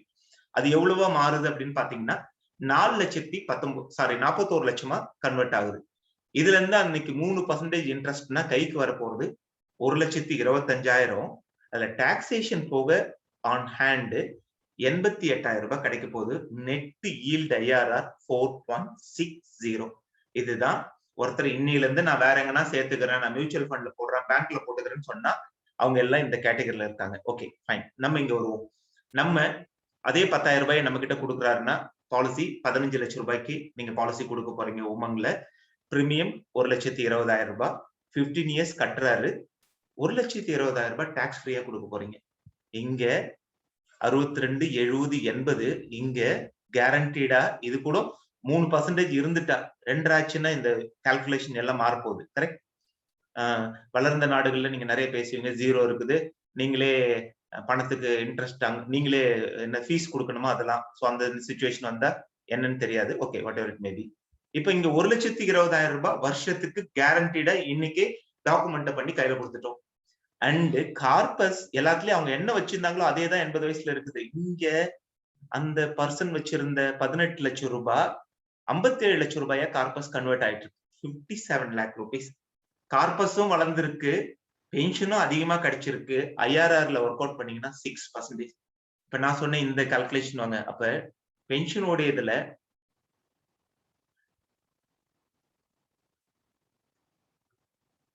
பென்ஷன்ல எது கரெக்ட் டெசிஷன் அப்படின்னா, பென்ஷன்ல எது கரெக்ட் டெசிஷன்னா கேரண்டி இருக்கணும், டாக்ஸ் ஃப்ரீ இருக்கணும், ரிஸ்க் கவரேஜ் லைஃப் ஃபுல்லா இன்க்ரீஸ் ஆகணும். இதுக்கு எதனா ஒரு ப்ராடக்ட் இருக்கா அப்படியே தேடி பிடிச்சிங்க அப்படின்னா that's going to be only product for retirement solution is ஜீவன் உமங். இது மட்டும்தான் நமக்கு இருக்கு. ஸோ இப்ப நான் வந்து ஒரு 5th கான்செப்டா சொன்னது பாத்தீங்க அப்படின்னா ரிட்டையர்மெண்ட் கான்செப்டுக்கு எப்படி நம்ம உமங்க பிச் பண்றது. So I am going with my final concept. இது எல்லாருக்கும் தெரிஞ்சது. பட் ஸ்டில் இத இப்ப ரீசெண்ட் டைம்ல நிறைய ஃப்ரெண்ட்ஸ் கூட பேசுறதுக்கான வாய்ப்பு கிடைச்சது.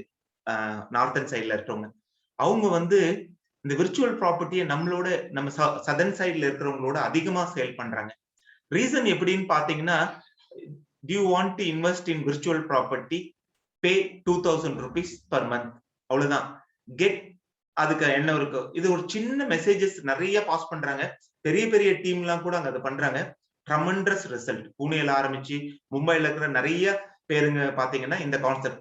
அப்ப நம்ம இங்க ஒரு ப்ராடக்டா பிச் பண்றதுக்கு முன்னாடி கான்செப்டா பிச் பண்ணா that is going to be result ஓரியன்டா இருக்கும் நமக்கு. ஏன்னா நிறைய பேரை பாக்குறேன், கன்வர்ஷன் ரேட் ரொம்ப கம்மியா இருக்கு. நிறைய பேர்கிட்ட பேசுறேன், பிசினஸ் நம்ம ப்ராடக்ட் ஃபோக்கஸ்டா இருக்கிறதோட when you convert to கான்செப்ட்னா என்ன, அவருக்கு ஏதோ ஒரு தேவை இருக்கு, ஒரு நீட் இருக்கு, அந்த நீடை ஐடென்டிஃபை பண்றதுக்கு நீங்க ஒரு பிளாட்ஃபார்ம் கிரியேட் பண்றீங்க.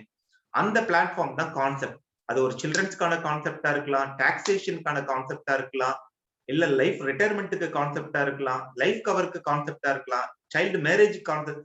ஆனா ஒரு கான்செப்டை எடுத்துட்டு நீங்க அதை எக்ஸ்பிளைன் பண்ண பார்த்து அவர் அதுக்குள்ள வந்துருவாரு. அதுக்கப்புறம் நீங்க ப்ராடக்ட பின்னாடி டெமோ பண்ண போறீங்க. இதை நான் எங்க கத்துக்கிட்டேன் அப்படின்னா, கொஞ்சம் வருஷத்துக்கு முன்னாடி பாத்தீங்க அப்படின்னா இந்த மகேந்திரா ஹாலிடேஸ் வந்திருந்தான். Mahindra holidays concept, they call it as holiday concept. ஒரு ஸ்டார் ஹோட்டல்ல இங்க வச்சுட்டு நீங்க போய் அட்டென்ட் பண்ணீங்கன்னா ஒரு 2 நாள் ஹாலிடே ஃப்ரீ. ஒரு ஃப்ரெண்ட் என்ன பண்ணாரு, நம்மள அவர் ரெஃபர் பண்ணா அவருக்கு ஒரு ஹாலிடே ஃப்ரீ போல இருக்கு, எனக்கு இது தெரியாது, ஒரு 4 நாளைக்கு தருவாங்க போல இருக்கு. எனக்கு கால் பண்ணி கொஞ்சம் அர்ஜென்ட்டா நீயும் ஒய்ஃபும் இந்த ஹோட்டல்ல இருக்க வந்துறேன் அப்படின்னு. என்ன இல்ல நீ கொஞ்சம் வந்துட்டு போயன்னாரு. போனா என்ன இன்ட்ரோடியூஸ் பண்ணி வச்சுட்டு அவர் பின்னாடி போயிட்டார். பார்த்தா அங்க ஒரு நிறைய ரெப்ரஸன்டேட்டிவ்ஸ் உட்காந்துட்டு இருந்தாங்க. அவங்க பாத்தீங்கன்னா இந்த ஹாலிடே கான்செப்ட பிச் பண்றாங்க. நம்மள போய் ஒரு டேபிள், நமக்குன்னு ஒரு ரவுண்ட் டேபிள் இருக்கு, நம்மளும் ஒய்ஃபோட தான் போகணும். இதுல பாருங்க டெசிஷன் அங்கேயே எடுக்கிறதுக்காக ஒரு ரவுண்ட் டேபிள்ல உட்கார வச்சுட்டாங்க. ஒருத்தர் வந்தாரு, உட்காந்துட்டு ஒரு ப்ரௌச்சர் மாதிரி எடுத்தாரு. சார் இது எங்க ப்ராப்பர்ட்டி, ஊட்டியில இருக்கு எங்க ப்ராப்பர்ட்டி, இது எல்லாம் நீங்க கொஞ்சம் இன்ட்ரெஸ்ட் எவ்வளோன்னு கேட்டீங்கன்னா அடுத்தது அவங்க அங்கிருந்து இன்னொருத்தரை கூப்பிடுறாரு. அவர் ஒரு லேப்டாப்போட வந்து நம்மள உட்காந்துட்டு அவரை எடுத்துட்டு இவர் உட்காந்துறாரு. எடுத்துன்னு அந்த படத்தோடைய வீடியோவை போடுறாங்க, அந்த ப்ராப்பர்ட்டியோட வீடியோ, அந்த சீனரி, சுத்தி இருக்கிற சரௌண்டிங், பேக்ரவுண்டு, நீங்க அப்படியே போய் அந்த என்ன அந்த ரூம்குள்ள தங்குறது, 10 பேர் தங்கலாம், 3 பேர் தங்கலாம், 1 பெட்ரூம் 2 பெட்ரூம் எல்லாத்தையும் சொல்லிட்டு மாசம் இதுக்கு 2800 ரூபாய், 2000 ரூபாய், 5000 ரூபாய், 10,000 ரூபாய். நீங்க இந்த உங்களோட 25 வருஷத்துக்கு இந்த ஹாலிடேஸ் ரிலாக்ஸா நீங்க என்ஜாய் பண்ணலாம். இதுல பீக் எல்லாம் சொல்லி முடிச்சுக்கிட்டே இருக்கணும். பக்கத்து டேபிள்ல இருந்து பார்த்தா ஒருத்தர் ஏஜ்டு தான், ஒரு என்னது கிரெடிட் கார்டு எடுத்து 3,75,000 ஸ்வைப் பண்றாரு. So concept is such a more powerful. இதே நீங்க ஒருத்தர் கூப்பிட்டு ஒரு 25 வருஷத்துக்கு ஹாலிடேவா, நீ கட்டின பணம் திரும்ப வராதா அப்படின்னு நம்மளால சொல்லுவோம். நம்மளே ஒரு இடம் வாங்கி நம்மளே ஒரு வீடை கட்டிடலாம்னு சொல்லுவோம். So the concept is such a powerful. So இந்த விர்ச்சுவல் ப்ராப்பர்ட்டியோட கான்செப்ட் வந்து லைக் தட். நம்ம இப்போ வந்து ஜஸ்ட் ஒரு கோ த்ரூ பண்ணிடலாம். விர்ச்சுவல் ப்ராப்பர்ட்டி கான்செப்ட் எதுக்கு அப்படின்னா, நம்மளுடைய ட்ரெடிஷ்னலான மென்டாலிட்டி என்னவா இருக்குன்னா, people wants to invest in properties, gold. இதுதான் நம்ம எதிர்க்கிற நம்ம சரௌண்டிங்ல இருக்கிறவங்களுடைய இது போக பினான்சியல் இன்ஸ்ட்ருமெண்ட்னா பேங்க், ஷேர்ஸ், இதுதான். இப்ப அங்கிருந்து அவங்கள நம்ம என்ன பண்ண போறோம், ஒரு கான்செப்ட பிச் பண்ணி மூவ் பண்ணி நம்ம கிட்ட கொண்டுட்டு வர போறோம். நம்ம சொல்றதுல எந்த விஷயமும் பொய்யோ தப்போ இல்லை. Every thing is based on the product. But என்ன நான் சொன்ன மாதிரி இந்த ஹாலிடே கான்செப்ட் மாதிரி தட்ஸ் கோயிங் டு பி அவரு அங்கிருந்து இங்க சுவிட்ச் ஓவர் பண்ணி நம்ம கான்செப்டுக்குள்ள கொண்டு வரதுக்கு சில ஸ்ட்ராட்டஜிஸ் அண்ட் டூல்ஸை யூஸ் பண்ண போறோம். ஸோ விர்ச்சுவல் ப்ராப்பர்ட்டியோட கான்செப்ட்ல people regularly wants to invest property, gold, financial. இதுல என்னன்னா என்ன அப்படின்னா, எப்ப பணம் வேணுமோ திரும்ப நம்ம என்ன பண்ணுவோம், அதை சேல் பண்ணிடுவோம். நான் இப்ப ஒருத்தங்க ப்ராப்பர்ட்டி வாங்கி வைக்கிறாங்க, பொண்ணோட கல்யாணம் வருது, அதுக்கு பணம் தேவை அப்படின்னா என்ன பண்றாங்க, they will be sell the property, வித்துட்டு பணமா மாத்திக்குவாங்க. இன்கேஸ் டெத் அப்படின்னா அந்த ப்ராப்பர்ட்டியோ அந்த கோல்டோ அவங்களுடைய அடுத்த தலைமுறைக்கு போயிட போகுது. இதுதான் ரெகுலர் நடந்தது. அதனாலதான் நம்ம ஆளுங்க திரும்ப திரும்ப ப்ராப்பர்ட்டி எது ஒன்று இன்வெஸ்ட் பண்றாங்க. இதே ரீசன்ட் இன்வெஸ்ட் இன் ப்ராப்பர்ட்டிக்கு வேற முக்கியமானதுன்னா, இன்வெஸ்ட் ஃபார் நெசசரி. நான் இன்னைக்கு சேர்த்து வச்சா என் குழந்தை படிக்க பார்த்து சேல் பண்ணிக்கலாம், கல்யாணம் வர பார்த்து பண்ணிக்கலாம், எனக்கு வயசான காலத்துல எதனா சப்போர்ட் வேணும்னா நான் அதை சேல் பண்ணிக்கலாம், பிசினஸ்க்கு எதனா வேணும்னா நான் வித்துக்கலாம். சோ அது இது போக இன்னொன்னு ரெண்டல் இன்கம். நான் வாங்கி ஒரு வீடு கட்டிட்டா அதுல இருந்து ஒரு ரெண்ட் வரும். வயசான காலத்துல அந்த ரெண்ட் வந்து என்ன பார்த்துக்கும், பிரச்சனை இல்லை. ஸோ நெசசரி கிரியேட் வர்றதும் ரெண்டலுக்கோ ஃபியூச்சரோட நீடுக்கோ தான் நம்ம பெரும்பாலானவங்க ப்ராப்பர்ட்டில இன்வெஸ்ட் பண்றாங்க. இது ஒரு கேஷ் கிடைக்குது, அதை நம்ம ஒரு அசெட்டா கன்வெர்ட் பண்றோம். அந்த அசெட்டை என்னைக்கு தேவையோ திரும்ப கேஷா கன்வெர்ட் பண்றோம்.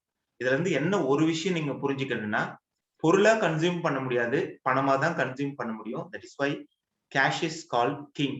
Cash is the king. இத ஒரு கான்செப்டா என்ன சொல்லுவாங்க, ருபி கான்செப்ட் சொல்லுவாங்க. பணம் பொருளா மாறுது, திரும்ப பொருள் பணமா மாறிடுது. நீங்க பொருளா கன்சியூம் பண்ணவே முடியாது. இப்ப யோசிச்சு பாருங்க, ஒரு ப்ராடக்ட் நீங்க ஏதோ ஒரு மைண்ட்ல வச்சுக்கோங்க. அந்த ப்ராடக்ட்ல நீங்க என்ன பண்றீங்கன்னா, தே ஆர் இன்வெஸ்டிங். பணம் கட்டுறாரு, அந்த ப்ராப்பர்ட்டி திரும்ப என்னவா தரணும்னா பணமா தரணும்.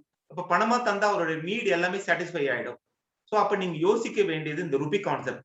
இதுக்கு என்ன ப்ராடக்ட் வருதோ, அது எந்த ப்ராடக்ட் இருந்தாலும் நீங்க இந்த விர்ச்சுவல்ல விற்கலாம். நான் இன்னைக்கு when I am talking about umang, so நான் umang கூட போறேன். கரெக்ட்? இதுல ரிஸ்க் ஆஃப் லிக்விடேஷன். அப்ப ஒரு ப்ராப்பர்ட்டியா ஒருத்தர் இன்வெஸ்ட் பண்ண, இது வரைக்கும் நம்ம ப்ராப்பர்ட்டி தானே, பிசிக்கல் ப்ராப்பர்ட்டியை பத்தி பேசிட்டு இருக்கோம். இந்த ப்ராப்பர்ட்டியா ஒருத்தர் வச்சிருக்காரு, விற்க போகாத சில பிரச்சனைகள்லாம் வருது. அது நம்ம எமோஷனல் அட்டாச்மெண்ட். வீட்டுல இருக்கிறவங்க சொல்லுவாங்க, வேணாம் வேணாம், அந்த ப்ராப்பர்ட்டி வாங்கினதுல இருந்தா நம்மளோட லைஃபே ரொம்ப நல்லா இருக்குது, அதையா போய் விற்க போறீங்க, முடிஞ்சிச்சு. இவருக்கு பணம் வேணும், ஆனா he cannot sell the property. அடுத்தது வீட்டுல இருக்கிற ஃபேமிலி மெம்பர்ஸோட அப்ரூவல் வேணும். இவர் மட்டும் நினைச்சா எடுத்து போய் இவருக்கு பணம் வேணும். இவர் சேர்க்க பார்த்து நினைச்சது பொண்ணோட கல்யாணம், இல்ல இவரோட ஓல்டு ரிட்டையர்மெண்ட்டுக்கு. இப்ப இவர் கேட்க வேண்டியது குடும்பத்தையே கேட்கணும். பொருளை விற்கிறதுக்கு முன்னாடி இவர் கேட்கணும். வீட்டுல இருக்கிறவங்க எல்லாம் இந்த மாதிரி அந்த ப்ராப்பர்ட்டி விற்கிற பையன் சொல்லுவான், இல்ல அந்த இடத்துல ஒரு பைபாஸ் ரோடு வரப்போகுது, ஒரு காம்ப்ளெக்ஸ் கட்டி விட்டா சரியான காசு வரும், இப்ப பணம் வேணும்டா அப்படின்னா பாத்துக்கலாம். அது அடுத்தது லித்திகேஷன் இஷ்யூ. இது ஒரு ரொம்ப காமனானது.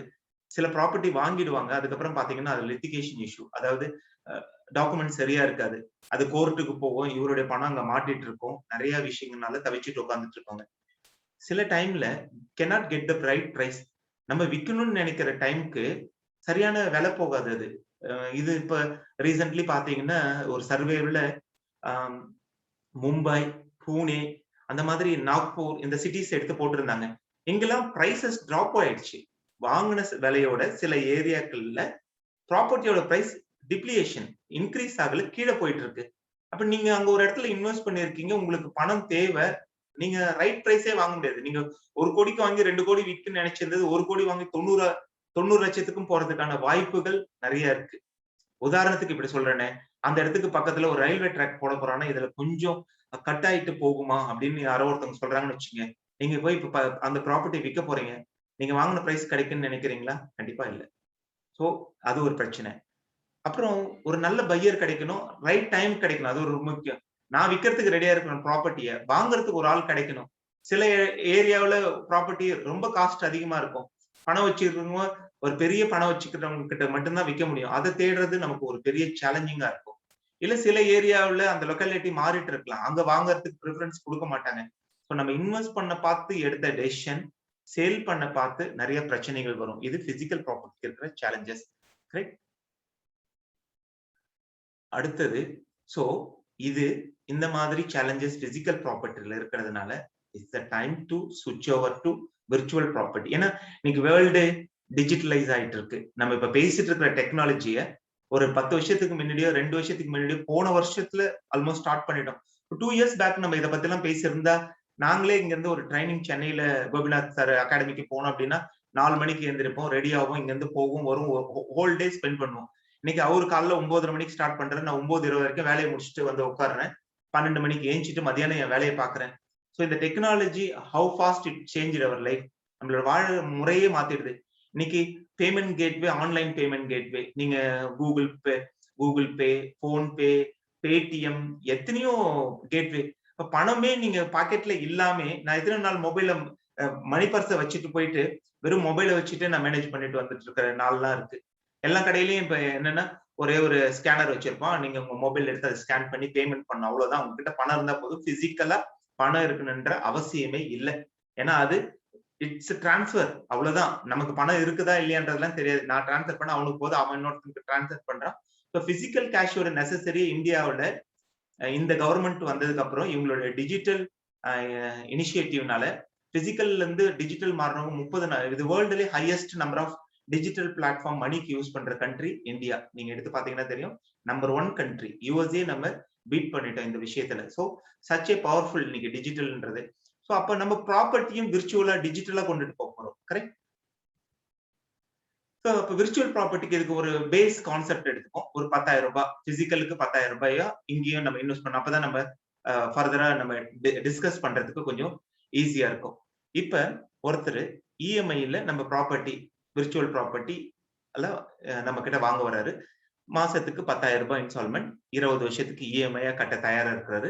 பர்ச்சேஸ் பிரைஸ் உங்களுக்கு 10,000 ரூபான்னு போட்டீங்கன்னா 20 லேக் இல்லைங்களா? ஸோ அது 20 வருஷத்துக்கு கட்ட போறாரு. இங்க ரிட்டர்ன் எண்ட் ஆஃப் இது வந்து என்ன மெச்சூரிட்டி வேல்யூ வருது, அது பிசிக்கல் ப்ராப்பர்ட்டி அதே 10,000 ரூபாய் எடுத்துட்டு போறாரு. 13 லட்சம் ரூபாய்க்கு தான் ப்ராப்பர்ட்டி கிடைக்கும். இப்படி எடுத்துக்கங்க, 13 லட்சம் ரூபாய் வாங்கினா மாசம் 1 லட்சத்துக்கு இஎம்ஐ 850 இருந்து 900 கிட்ட வரும். அதை எடுத்து ஒர்க் அவுட் பண்ணீங்கன்னா 10,000 ரூபாய் கிட்ட வரும். சோ இங்க வாங்க பார்த்து ஃபர்ஸ்டே நீங்க ப்ராப்பர்ட்டியை அதிகமா பர்ச்சேஸ் பண்ண முடியும். பிசிக்கல்ல வாங்க பார்த்து நீங்க அந்த அதே பணத்துக்கு கம்மியா தான் வாங்க முடியும். ஸோ இது ஃபர்ஸ்ட். அப்ப அப்ரிஷியேட்டட் வேல்யூல வாங்க பார்த்தே வாங்குறீங்க. இதை மைண்ட்ல வச்சுக்கோங்க. இது ஒரு first advantage. Advantage 1, virtual property higher பிரைஸ்க்கு வாங்க பார்த்தே கிடைச்சது. நான் சொன்ன மாதிரி 10,000 EMI will be get purchase price. 2,000 ரூபாய்க்கு 10,000 ரூபாய் டிசைட் பண்ணா இங்க 20 லேக்கு வாங்குறாரு, இங்க 13 லேக். அதனால நான் வாங்க பார்த்தே கிட்டத்தட்ட 7 லட்சம் ரூபாய்க்கு அதிகமான ப்ராப்பர்ட்டி. அப்ப நிறைய பேர்கிட்ட இது பேசலாம். நீங்க வாங்க பார்த்தே அதிகமா ஒரு ப்ராப்பர்ட்டியை வாங்க விரும்புறீங்களா, கம்மியானதை வாங்க விரும்புறீங்களா அதே பணத்துக்கு அப்படின்னா நிறைய பேர் அதிகமான பிரைஸுக்கு வரதான் வாங்குவாங்க. ஸோ இது ஒரு first advantage of digital property. Second, 20 வருஷத்துக்கு அப்புறம் இந்த 13 லட்சம் ரூபாய்க்கான ப்ராப்பர்ட்டியை 3 மடங்கு போறதா வச்சுக்கோங்க. மார்க்கெட்ல 3 மடங்கு அப்ரிஷியேட் ஆயிடுதுன்னு வச்சுப்போம். 39 லட்சம் ரூபாய்க்கு அவரு விற்க போறாரு. என்னுடைய ப்ராப்பர்ட்டி 20 லேக்ஸ்க்கு வாங்கினது 20 இயர்ஸ்க்கு அப்புறம் it going to be 40 lakh. Almost 2 மடங்குனா இங்கேயும் maturity value also higher. And ரொம்ப முக்கியமான ஃபேக்டர், என்னுடையது வந்து கேரண்டியா சேல் வேல்யூ இது கிடைக்கும். நான் சொல்ற வேல்யூ கரெக்டா அந்த டேட்டுக்கு கிடைக்கும். வேற இங்க கிடைக்கலாம். நான் சொன்ன மாதிரி நிறைய பிரச்சனைகள், ஃபேமிலி மெம்பர்ஸ், மார்க்கெட் பிரைஸ், அன்னைக்கு லிட்டிகேஷன், ரைட் பையர் இருக்கணும், ரைட் பிரைஸ் கிடைக்கணும். இது எல்லா சேலஞ்சஸும் இருக்கு. இருந்தாலும் ஒரு உதாரணத்துக்கு சொல்றவங்க நம்ம ஒத்துக்க மாட்டாங்க இல்லையா, அதனால இப்படி வச்சுப்போம். ஸோ அப்படி இருந்தா கூட வாங்க பார்த்து அதே பணத்துக்கு அதிகமான பிரைஸுக்கு வாங்குறேன். மெச்சூரிட்டி வாங்க பார்த்தோம் I am going to sell, அவர் வித்தாரதோட என்னுடைய ப்ராப்பர்ட்டியோட வேல்யூ அதிகமா கிடைக்க போகுது. கரெக்ட். அடுத்தது தேர்ட் அட்வான்டேஜ், என்னுடைய இதுல எந்த டாக்ஸும் இல்லை. என்னோட விர்ச்சுவல் ப்ராப்பர்ட்டியில ₹1 கூட டாக்ஸ் கட்ட வேணாம். வேற இதுல அந்த 39 லட்சத்துல வித்து இருந்தாருன்னா அவர் என்ன பண்ணணும்னா கேபிட்டல் கெயின் டாக்ஸ்னு ஒண்ணு கவர்மெண்ட்டுக்கு கட்டணும். இல்லைன்னா அந்த ப்ராப்பர்ட்டியோட வேல்யூக்கு திரும்ப ரீஇன்வெஸ்ட்மெண்ட் ப்ராப்பர்ட்டியா தான் பண்ணணும். ஸோ ஃபர்ஸ்ட் பெரிய அட்வான்டேஜ் டாக்ஸேஷன். அவர் அங்க டாக்ஸ் பே பண்ணணும். என்ன ஒரு கோடிக்கு விற்கிறதா இருந்தா அதுக்கு கேபிட்டல் கெயின் டாக்ஸ்னு ஒன்று ஒர்க் அவுட் பண்ணுவாங்க. அந்த ஏரியாவுடைய என்ன சொல்றது, லேண்டோட காஸ்ட்ல இருந்து அரைவ் பண்ணி ஒரு சார்ட் இருக்கும், எவ்வளவு அப்ரிஷியேட் ஆச்சு எல்லாத்தையும் போட்டு ஒரு வேல்யூ சொல்லுவாங்க. அந்த அமௌண்ட்டை வந்து கேபிட்டல் கெயின் டாக்ஸா பே பண்ணணும். வேற நம்மளோட இது virtual property tax free. So fourth advantage பாத்தீங்க அப்படின்னா இங்க வந்து பையர்லாம் தேடிட்டு இருக்க வேணாம் இல்லையா. There is no need to buy find a buyer to sell. ஆட்டோமேட்டிக்கா அந்த டைம் வர பார்த்து your money will be your property will be converted into maturity, bank அக்கௌண்ட்ல கிரெடிட் ஆயிடும். இங்க அவர் பையருக்காக உட்கார்ந்துட்டு இருக்கணும். எந்த ரைட் பையர் எந்த டைம்ல வராங்களோ அன்னைக்கு கேரண்டிடா இந்த வேல்யூ தான் வரும்னு சொல்ல முடியாது. அப்ப என்னுடைய ப்ராப்பர்ட்டி கேரண்டியா ஆன் டைம் பையிங் ஆகணும், செல்லிங் ஆகணும்னா செல் ஆயிடும். அவருடைய ப்ராப்பர்ட்டி அந்த விஷயம் பிசிக்கல் ப்ராப்பர்ட்டில இருக்க போறது இல்லை. Advantage 5, the property price cannot be reduced. இது ரொம்ப முக்கியமான விஷயம். நம்ம ஒரு 10 லட்சம் ரூபாய்க்கு நீங்க பாலிசி போட்டீங்கன்னா அதே இஎம்ஐ தான் கடைசி வரைக்கும் அந்த கஸ்டமர் கட்ட போறாரு. வேற இங்க ரியல் எஸ்டேட்ல ஃப்ளோட்டிங் இன்ட்ரெஸ்ட் ரேட்னு சொல்லுவாங்க. That will be changes. இன்னைக்கு இன்ட்ரெஸ்ட் மார்க்கெட்ல குறைஞ்சிட்டு இருக்கு. இதே நடக்குமா அப்படின்னு எல்லாம் சொல்ல முடியாது. ஏன்னா திரும்ப இட் கேன் பி இன்க்ரீஸ். நான் சொல்றது லோனோட இன்ட்ரெஸ்ட் சொல்றேன். ஸோ பிளக்சுவேஷன் இன் இன்ட்ரெஸ்ட் எப்பயுமே இருந்துட்டே இருக்கும். வேற நம்மளோட இதுல அந்த இஎம்ஐயோட அமௌண்ட் பிக்சடுனா பிக்சட் தான். ஆல்மோஸ்ட் உங்களுக்கு தெரிஞ்சிருக்கும், ஒரு 13 லட்சம் ரூபாய் ப்ராப்பர்ட்டி வாங்கணும்னா இஎம்ஐயா கட்டி முடிச்சா கிட்டத்தட்ட 30 லட்சம் ரூபாய்க்கு மேல இஎம்ஐ கட்டணும். அதுதான் இன்ட்ரெஸ்டோட ரேட்டு. கரெக்ட். ஸோ அட்வான்டேஜ் 6, இதுல என்னுடைய ப்ராப்பர்ட்டியில 2 விஷயத்துக்கு அப்புறம் ப்ரீ அப்ரூவ்டு லோன் ரெடியா இருக்கும். எந்த டாக்குமெண்டேஷனும் வேணாம். வேணும்னா அதுல இருந்து பணம் தேவைன்னா எடுத்துக்கலாம். வேற இன் ரியல் ப்ராப்பர்ட்டி இருக்குது இல்லையா, அதுல நீங்க வாங்கணும் அப்படின்னா நிறைய டாக்குமெண்டேஷன் வேணும். அதை பிளட்ஜ் பண்ணி வாங்கணும்னா அதுக்கு நிறைய ப்ரொசீஜர்ஸ் இருக்கு. ஸோ என்னுடைய விர்ச்சுவல் ப்ராப்பர்ட்டியில அந்த ப்ராப்ளம் இல்லை. ஸோ லிக்விடேஷன் ஈஸியா இருக்கு. அடுத்தது என்னுடைய ப்ராப்பர்ட்டி விர்ச்சுவல் ப்ராப்பர்ட்டியில பாத்தீங்க அப்படின்னா இன்கேஸ் ஆஃப் மை டெத் ஆட்டோமேட்டிக்கா நாமினிக்கு டிரான்ஸ்ஃபர் ஆகி என் ப்ராப்பர்ட்டி போயிடும். மல்டிபிள் நாமினியை கூட நான் ஆட் பண்ணிக்கலாம் என்னோட ப்ராப்பர்ட்டியில. வேற இன் ரியல் ப்ராப்பர்ட்டியில ஒருத்தர் இறந்ததுக்கு அப்புறம் கரெக்டான சிஸ்டமோ வில்லோ இல்லை அப்படின்னா தட் ப்ராப்பர்ட்டி பிகம் டிஸ்பியூட். நிறைய ஃபேமிலிஸ்ல அண்ணன் தம்பியோ அக்கா தங்கையோ உறவுகளுக்குள்ளேயோ பெரிய பிரச்சனை இருக்கிறது ப்ராப்பர்ட்டியால நீங்க கேட்டு பாத்தீங்கன்னா அவங்களுக்குள்ள நடக்கிற இந்த பிரச்சனையால அவங்க ஜெனரேஷன்ஸே டிஸ்டர்ப் ஆயிட்டு இருப்பாங்க. ஸோ இது ஒரு பெரிய பிரச்சனை பிசிக்கல் ப்ராப்பர்ட்டியில. அப்புறம் இஎம்ஐ எடுக்க பார்த்து என்ன பிக்ஸ் பண்றனோ அதே தான். இங்க வந்து depending upon the housing loan interest can be vary. Advantage 9, என்னுடைய property virtual property 0 maintenance cost. இதுக்குன்னு எந்த மெயின்டெனன்ஸ் காஸ்டும் இல்ல. உங்களுக்கு தெரிஞ்சிருக்கும், சில அபார்ட்மெண்ட்ஸை வாங்கி ரெண்ட் அவுட் பண்ணணும்னு நினைக்கிறவங்களுக்கு நம்ம இன்னைக்கு ரெண்ட்டுக்கு இருக்கணும்ல 10,000 ரூபாய், அதே மெயின்டெனன்ஸ் காஸ்டா கூட இருக்கும். So your physical property need maintenance cost. Correct. Advantage 10, என்னுடைய டிஜிட்டல் ப்ராப்பர்ட்டிக்கு ஆர் விர்ச்சுவல் ப்ராப்பர்ட்டிக்கு no stamp duty, no registration, no brokerage charges. உங்களுக்கு தெரிஞ்சிருக்கும் 8ல இருந்து 15% வந்து ஸ்டாம்ப் டியூட்டி, புரோக்கரேஜ் எல்லாம் நீங்க உங்களுடைய பிசிக்கல் ப்ராப்பர்ட்டிக்கு பே பண்ண வேண்டியது வரும். Advantage 11, no litigation. என்னோட இதுல லித்திகேஷனே வராது. இங்க there are lot of possibility லித்திகேஷன் வர்றதுக்கு எல்லா வாய்ப்புகளும் இருக்கு. 12th, இது ஒரு ரொம்ப முக்கியமான விஷயம். இன்னைக்கு நம்மள சுத்தி டெவலப்மெண்ட் நடந்துட்டு இருக்கிறதுனால திடீர்னு வந்து உங்களுடைய பெரிய காம்ப்ளெக்ஸ் இருந்திருக்கும், 6 லேன் போட போறோம், ஒரு லேனுக்கு இந்த இடம் எடுக்க போறோம், கவர்மெண்ட் இந்த ரேட்டை பிக்ஸ் பண்ணிக்கிறாங்க. ஒண்ணுமே பண்ண முடியாது. கவர்மெண்டோட லா இன்னைக்கு என்ன சொல்லுதுன்னா, they want to wind up widening a road, ஒரு ப்ராஜெக்ட் வரணும் அப்படின்னா அந்த இடத்த அவங்களால எடுத்துக்க முடியும். ஈவன் நம்மளால சுப்ரீம் கோர்ட் போனா கூட இந்த விஷயத்த ஸ்டாப் பண்ண முடியாது. Whereas my virtual property never going to be accusation. யாராலையும் அதை அசைக்க கூட முடியாதுன்னு சொல்லுவாங்க. அந்த மாதிரி ஒரு ஸ்ட்ராங் ப்ராப்பர்ட்டி நம்மளுடையது. Advantage 13, in real estate property damage வந்து இது ரொம்ப முக்கியமான விஷயம்.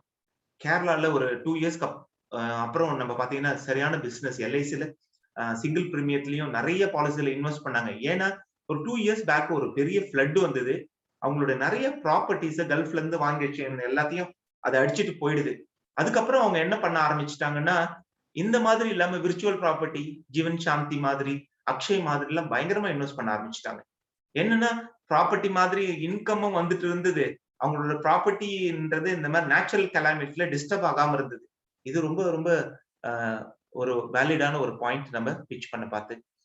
14th point, real estate cost under construction property. இது இப்ப கூட ஒரு 3 days பேக் ஒரு பேப்பரை படிச்சுட்டு இருந்தேன். பெரிய பில்டர் சென்னையில அவங்க வந்து ப்ராமிஸ் பண்ணிருக்காங்க, ஒரு 3 மாசத்துக்கு முன்னாடி ப்ராப்பர்ட்டி ஹேண்ட் ஓவர் பண்ணிடுவோம் கன்ஸ்ட்ரக்ட் பண்ணி அப்படின்ட்டு. இன்னைக்கு இருக்கிற சுச்சுவேஷனால அவங்க 1 year டைம் கேட்கறாங்க. பீப்புள் ஆல்ரெடி இன்வெஸ்டட் மணி, நிறைய பணத்தை இன்வெஸ்ட் பண்ணிட்டாங்க. அதுல அவங்களால இன்னைக்கு ப்ராப்பர்ட்டியை கைக்கு வாங்க முடியல. வேற இங்க 100% capital protection guaranteed by government of India. என்னைக்கு வாங்குறீங்களோ அன்னைக்கே உங்களுக்கு டெலிவரின்றது கேரண்டி. ஸோ இப்ப நான் ஸ்ட்ரெயிட்டா என்னோட ப்ராடக்ட்டுக்கு வரேன். நான் இங்க விர்ச்சுவல் ப்ராப்பர்ட்டியா பேசினது நம்மளுடைய ஜீவன் உமங்க தான். வேற அந்தாண்டு இருக்கிறது பிசிக்கல் இல்லையா, அவங்களோட இது. இப்ப என்னன்னா பர்ச்சேஸ் பிரைஸ் ரெண்டுக்கு எடுத்துப்போம். 10 லட்சம் ரூபாய். இதுக்கு இஎம்ஐ மாசம் 4,700 ரூபாய் கட்டினா போதும். எதுக்கு? பர்ச்சேஸ் பிரைஸ்ல. இப்ப சேம் அந்த மாசம் 10,000 ரூபாய்க்கு 6ல இருந்து 7 லட்சம் ரூபாய்க்கு தான் ஒரு ப்ராப்பர்ட்டி கிடைக்கும். நீங்க இந்த உங்ககிட்ட 10 லட்சம் ரூபாய் கொடுத்தா வெள்ளூர் மாதிரி இடத்துல ஒரு ப்ராப்பர்ட்டி வாங்கணும் அப்படின்னா இட்ஸ் ரொம்ப டிஃபிகல்ட், கிடைக்காது. ஸோ அப்படியே வாங்கினா ஒரு 6-7 லட்சம் ரூபாய்க்கு தான் பிசிக்கல் ப்ராப்பர்ட்டி வாங்குவோம். இந்த 6-7 லட்சம் ரூபாய்க்கு வாங்குற ஒரு சின்ன கடையே ஏதோ மாசம் 1,500 இருந்து ஒரு 2,000 ரூபாய்க்கு ஒரு இன்கம் நமக்கு தரும்.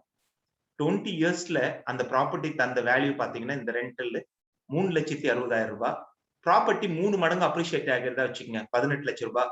18 பிளஸ் ரெண்ட்டை சேர்த்தா 21,60,000 அந்த ப்ராப்பர்ட்டி நமக்கு 20 வருஷத்துல ஜெனரேட் பண்ணி கொடுத்த பணம். இதே உமங்ல அதே கஸ்டமர் போட்டு இருந்தாரு அப்படின்னா 21 lakh will be the amount which is going to be fetched for them. So virtual property will give much more value with all அந்த 14 advantages சொன்னல, இது எல்லாத்தையும் சேர்த்து ஒரு ப்ராப்பர்ட்டியோட இந்தாண்டு நீங்க இன்னொன்னு எடுத்துக்கங்க. அதே நம்ம இன்னும் கொஞ்சம் பிரைஸ் வேல்யூ இன்க்ரீஸ் பண்ணுவோம். 50 லட்சம் ரூபாய்க்கு உமங் பிச் பண்றதா வச்சுப்போம். ஏன்னா அப்ப அதே வேல்யூக்கு மார்க்கெட்ல ஒருத்தர் வாங்குறாருன்னா ஒரு 30 லட்சம் ரூபாய் ப்ராப்பர்ட்டி வாங்கலாம். இன்னைக்கு வெள்ளூர்ல ஒரு 30 லட்சம் ரூபாய்க்கு ஒரு எவ்வளவு சொல்றது 750 ஸ்கொயர் ஃபீட்ல ஒரு இடம் கிடைக்கும். அதுக்கு மாசம் 5,000 இருந்து 6,000 ரூபாய் ரெண்ட் கிடைக்கலாம். 20 வருஷத்துக்கு அவரோட ரெண்ட் 12 லட்சம் ரூபாய். அந்த ப்ராப்பர்ட்டி 3 மடங்கு அப்ரிஷியேட் ஆயிருந்தா கூட கைக்கு வரதுக்கு 1,02 லட்சம் ரூபாய் அவருக்கு 20 வருஷத்துக்கு அப்புறம். வேற உமங்க எடுத்து பாருங்க, it's going to give 1,10 lakh rupees. So இது நீங்க அப்படியே ஒரு அடுத்தது இன்னொரு பெரிய பாலிசி 1 crore நம்ம போறோம். 1 crore ப்ராப்பர்ட்டிக்கு வாங்கினாருன்னா இன்னைக்கு 60 லட்சம் ரூபாய்க்கு வாங்கி 10,000 ரூபாய் ரெண்ட்டை விட்டா கூட 24 லட்சம் ரூபாய். அந்த விற்க பார்த்து 1,80 லட்சம் ரூபாய் 3 மடங்குன்னு பார்த்தா கூட 2 கோடி டோட்டல் ஒரு ப்ராப்பர்ட்டில இன்வெஸ்ட் பண்ணியிருந்தா. வேற உமங் வில் கிவ் 2.2 crores. இது எல்லாம் போக ரெண்டா உமங் வந்து உங்களுக்கு லைஃப் டைமுக்கு 8 லட்சம் ரூபாயை அது பாட்டு கொடுத்துட்டே இருக்கும். இங்க டாக்ஸ் ஃப்ரீயா எந்த பிரச்சனையும் இல்லாம உங்களுக்கு இருந்துட்டு இருக்கும். சோ எஸ் சார்,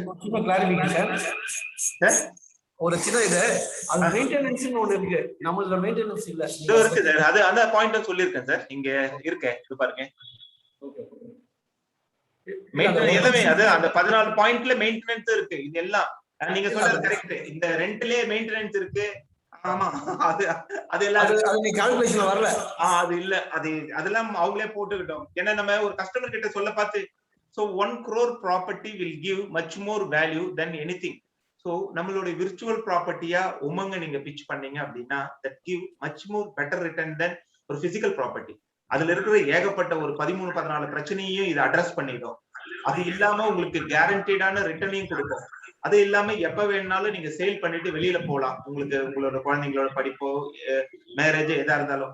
சோ இன்னைக்கு வேர்ல்டே டிஜிட்டல்ல டிரான்ஸ்ஃபர் ஆயிட்டு இருக்க பார்த்து நம்ம ஒரு ப்ராடக்டா பிட்ச் பண்ண முடியும். So I think almost I covered 7 concepts in Umang. இன்னும் ஒரு 2 கான்செப்ட் எடுக்கலாம். வேண்டாம், I will be stop it here. Yes sir. மொபைல கட் பண்ணுங்க, ரிஃப்ளெக்ட் ஆகுது பாருங்க. என்னதா சார்? ஆமா ஆமா, என் மொபைல் இல்ல சார். நான் இப்போ லாக் அவுட் பண்ணிட்டேன் சார். வேற யாரதோ சார்? சரி சரி, ஓகே ஓகே. இது இல்ல சார், அப்பே லாக் அவுட் பண்ணிட்டேன் சார் நானு. சரி So sir, session is over. I have covered over 7 concept in Umang. Life concept, limited payment, zero, FD, then what is it? எனக்கே சொல்லி முடிச்சோன்னே மறந்து போயிடும் போல இருக்கு. அப்புறம் விர்ச்சுவல் ப்ராப்பர்ட்டி. அப்புறம் சார் வேற யாருன்னா சொல்லுங்களேன், கரெக்டா இருந்தா. வாசு சார் சொல்லிடுவாரு. சொல்ல வேண்டிய 2 எதுப்பா சொல்லுங்க. LICR concept sir. Sir LICR concept. LICR concept correct. So it's a characteristic of financial product. நம்மள சுத்தி இருக்கிறது எல்லா ப்ராடக்ட்டோட நேச்சர்ஸ் அது. So எதுக்கு இது நான் சொன்னேன்னா, concept are more powerful then your product. அதை நம்ம புரிஞ்சுக்கணும். ஏன்னா சில்ட்ரன்ஸ் கான்செப்ட் நீங்க தரவு பண்ணிட்டீங்கன்னா யூ ஆர். இன்னைக்கு அப்படிதான் ஆயிடுது. MD டாக்டர் எப்படியோ அது மாதிரிதான் கான்செப்ட்ல நீங்க பிராக்டிஸ் பண்ற விதம். நீங்க ஒன்ஸ் அது அகைன் யாரோ ஒருத்தர் கரெக்டா பண்ணாங்க, retirement concept. Correct, thank you thanks எல்லாம். Retirement concept is one of the most powerful concept. இன்னைக்கு நம்மள சுத்தி நடந்துட்டு இருக்கிற எல்லாத்துக்குமான சொல்யூஷன் ரிட்டையர்மெண்ட் கான்செப்ட். சோ உமங்க நீங்க எப்படி நினைக்கிறீங்களோ திருப்பி போடலாம். அதுதான் உமங்கோட ஸ்பெஷாலிட்டி. நான் கூட யோசிச்சு பார்ப்பேன், டிசைன் பண்ணவங்க என்ன மாதிரி டிசைன் பண்ணாங்கன்றது யாரோ சரண்டர் வேல்யூ. நான் கேள்வி கேட்டா பதில் சொல்றேன் கண்டிப்பா. சார் ஒரு சின்ன சந்தேகம். Yes sir. பேசிக்கான சந்தேகம், தப்பா எடுத்துக்காதீங்க. ஜீவன் உமங்னா என்ன அர்த்தம்? உமங்னா ஹாப்பினஸ் சார். ஏன்னா பார்த்ததுல கான்ஸ்டன்ட் வந்துச்சு எனக்கு. இல்ல சார், உமங்னா ஹாப்பினஸ், ஜீவன்னா உயிருடைய சந்தோஷம் தான் ஜீவன் உமங். அது பாலிசியோட பேரே ரொம்ப ஆப்டா வச்சிருக்காங்க. எல்லா விதத்திலயும் சந்தோஷம். கூகுள்ல பார்த்தப்ப உமங் கான்ஸ்டன்ட் நிலையானன்னு சொல்லிட்டு வந்துச்சு. அதுக்காக பார்த்தேன். ஏன்னா அந்த 8% நிலையா கொடுத்துட்டே வரும்ல, அதனாலயா அதுக்கு அப்டேட் பண்ணி பார்த்து. வேற ஒண்ணு சார். ஒரு 5 minutes question and answer session வேணா அலோ பண்ணலாம் சார். இன்னொருத்தர் ATM is correct, any time money பண்ணலாம். ஒரு 4-5 क्वेश्चनக்கு ஆன்சர் பண்ணிட்டு we can wind up சார். Okay sir. Suresh sir. Yes sir.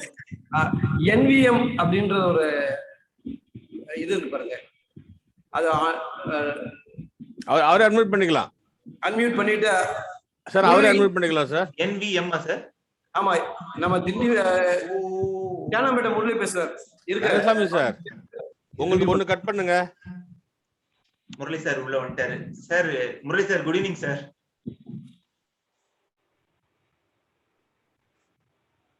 NV Murali sir. நான் பண்ணிட்டேன் சார். ஒரு சார் கோஹோஸ்ட் பண்ணிட்டேன் சார். அன்மியூட் பண்ணா போதும். சௌரே சார், எண்டு கூட இன்னொன்னு இருக்கு, அத இது பண்ணி கோஹோஸ்ட். ஒரு கனெக்ஷன் நீங்க வாட்ஸ்அப் ஆடியோ கட் பண்ணுங்க, ரிஃப்ளெக்ட் ஆகுது பயங்கரமா. சாமி சார் இது கோஹோஸ்ட் பண்ணிட்டேன். Yes sir. எதனா ஒரு क्वेश्चन ஆன்சர் இருந்தா பண்ணிட்டு முடிச்சிடலாம் சார். we can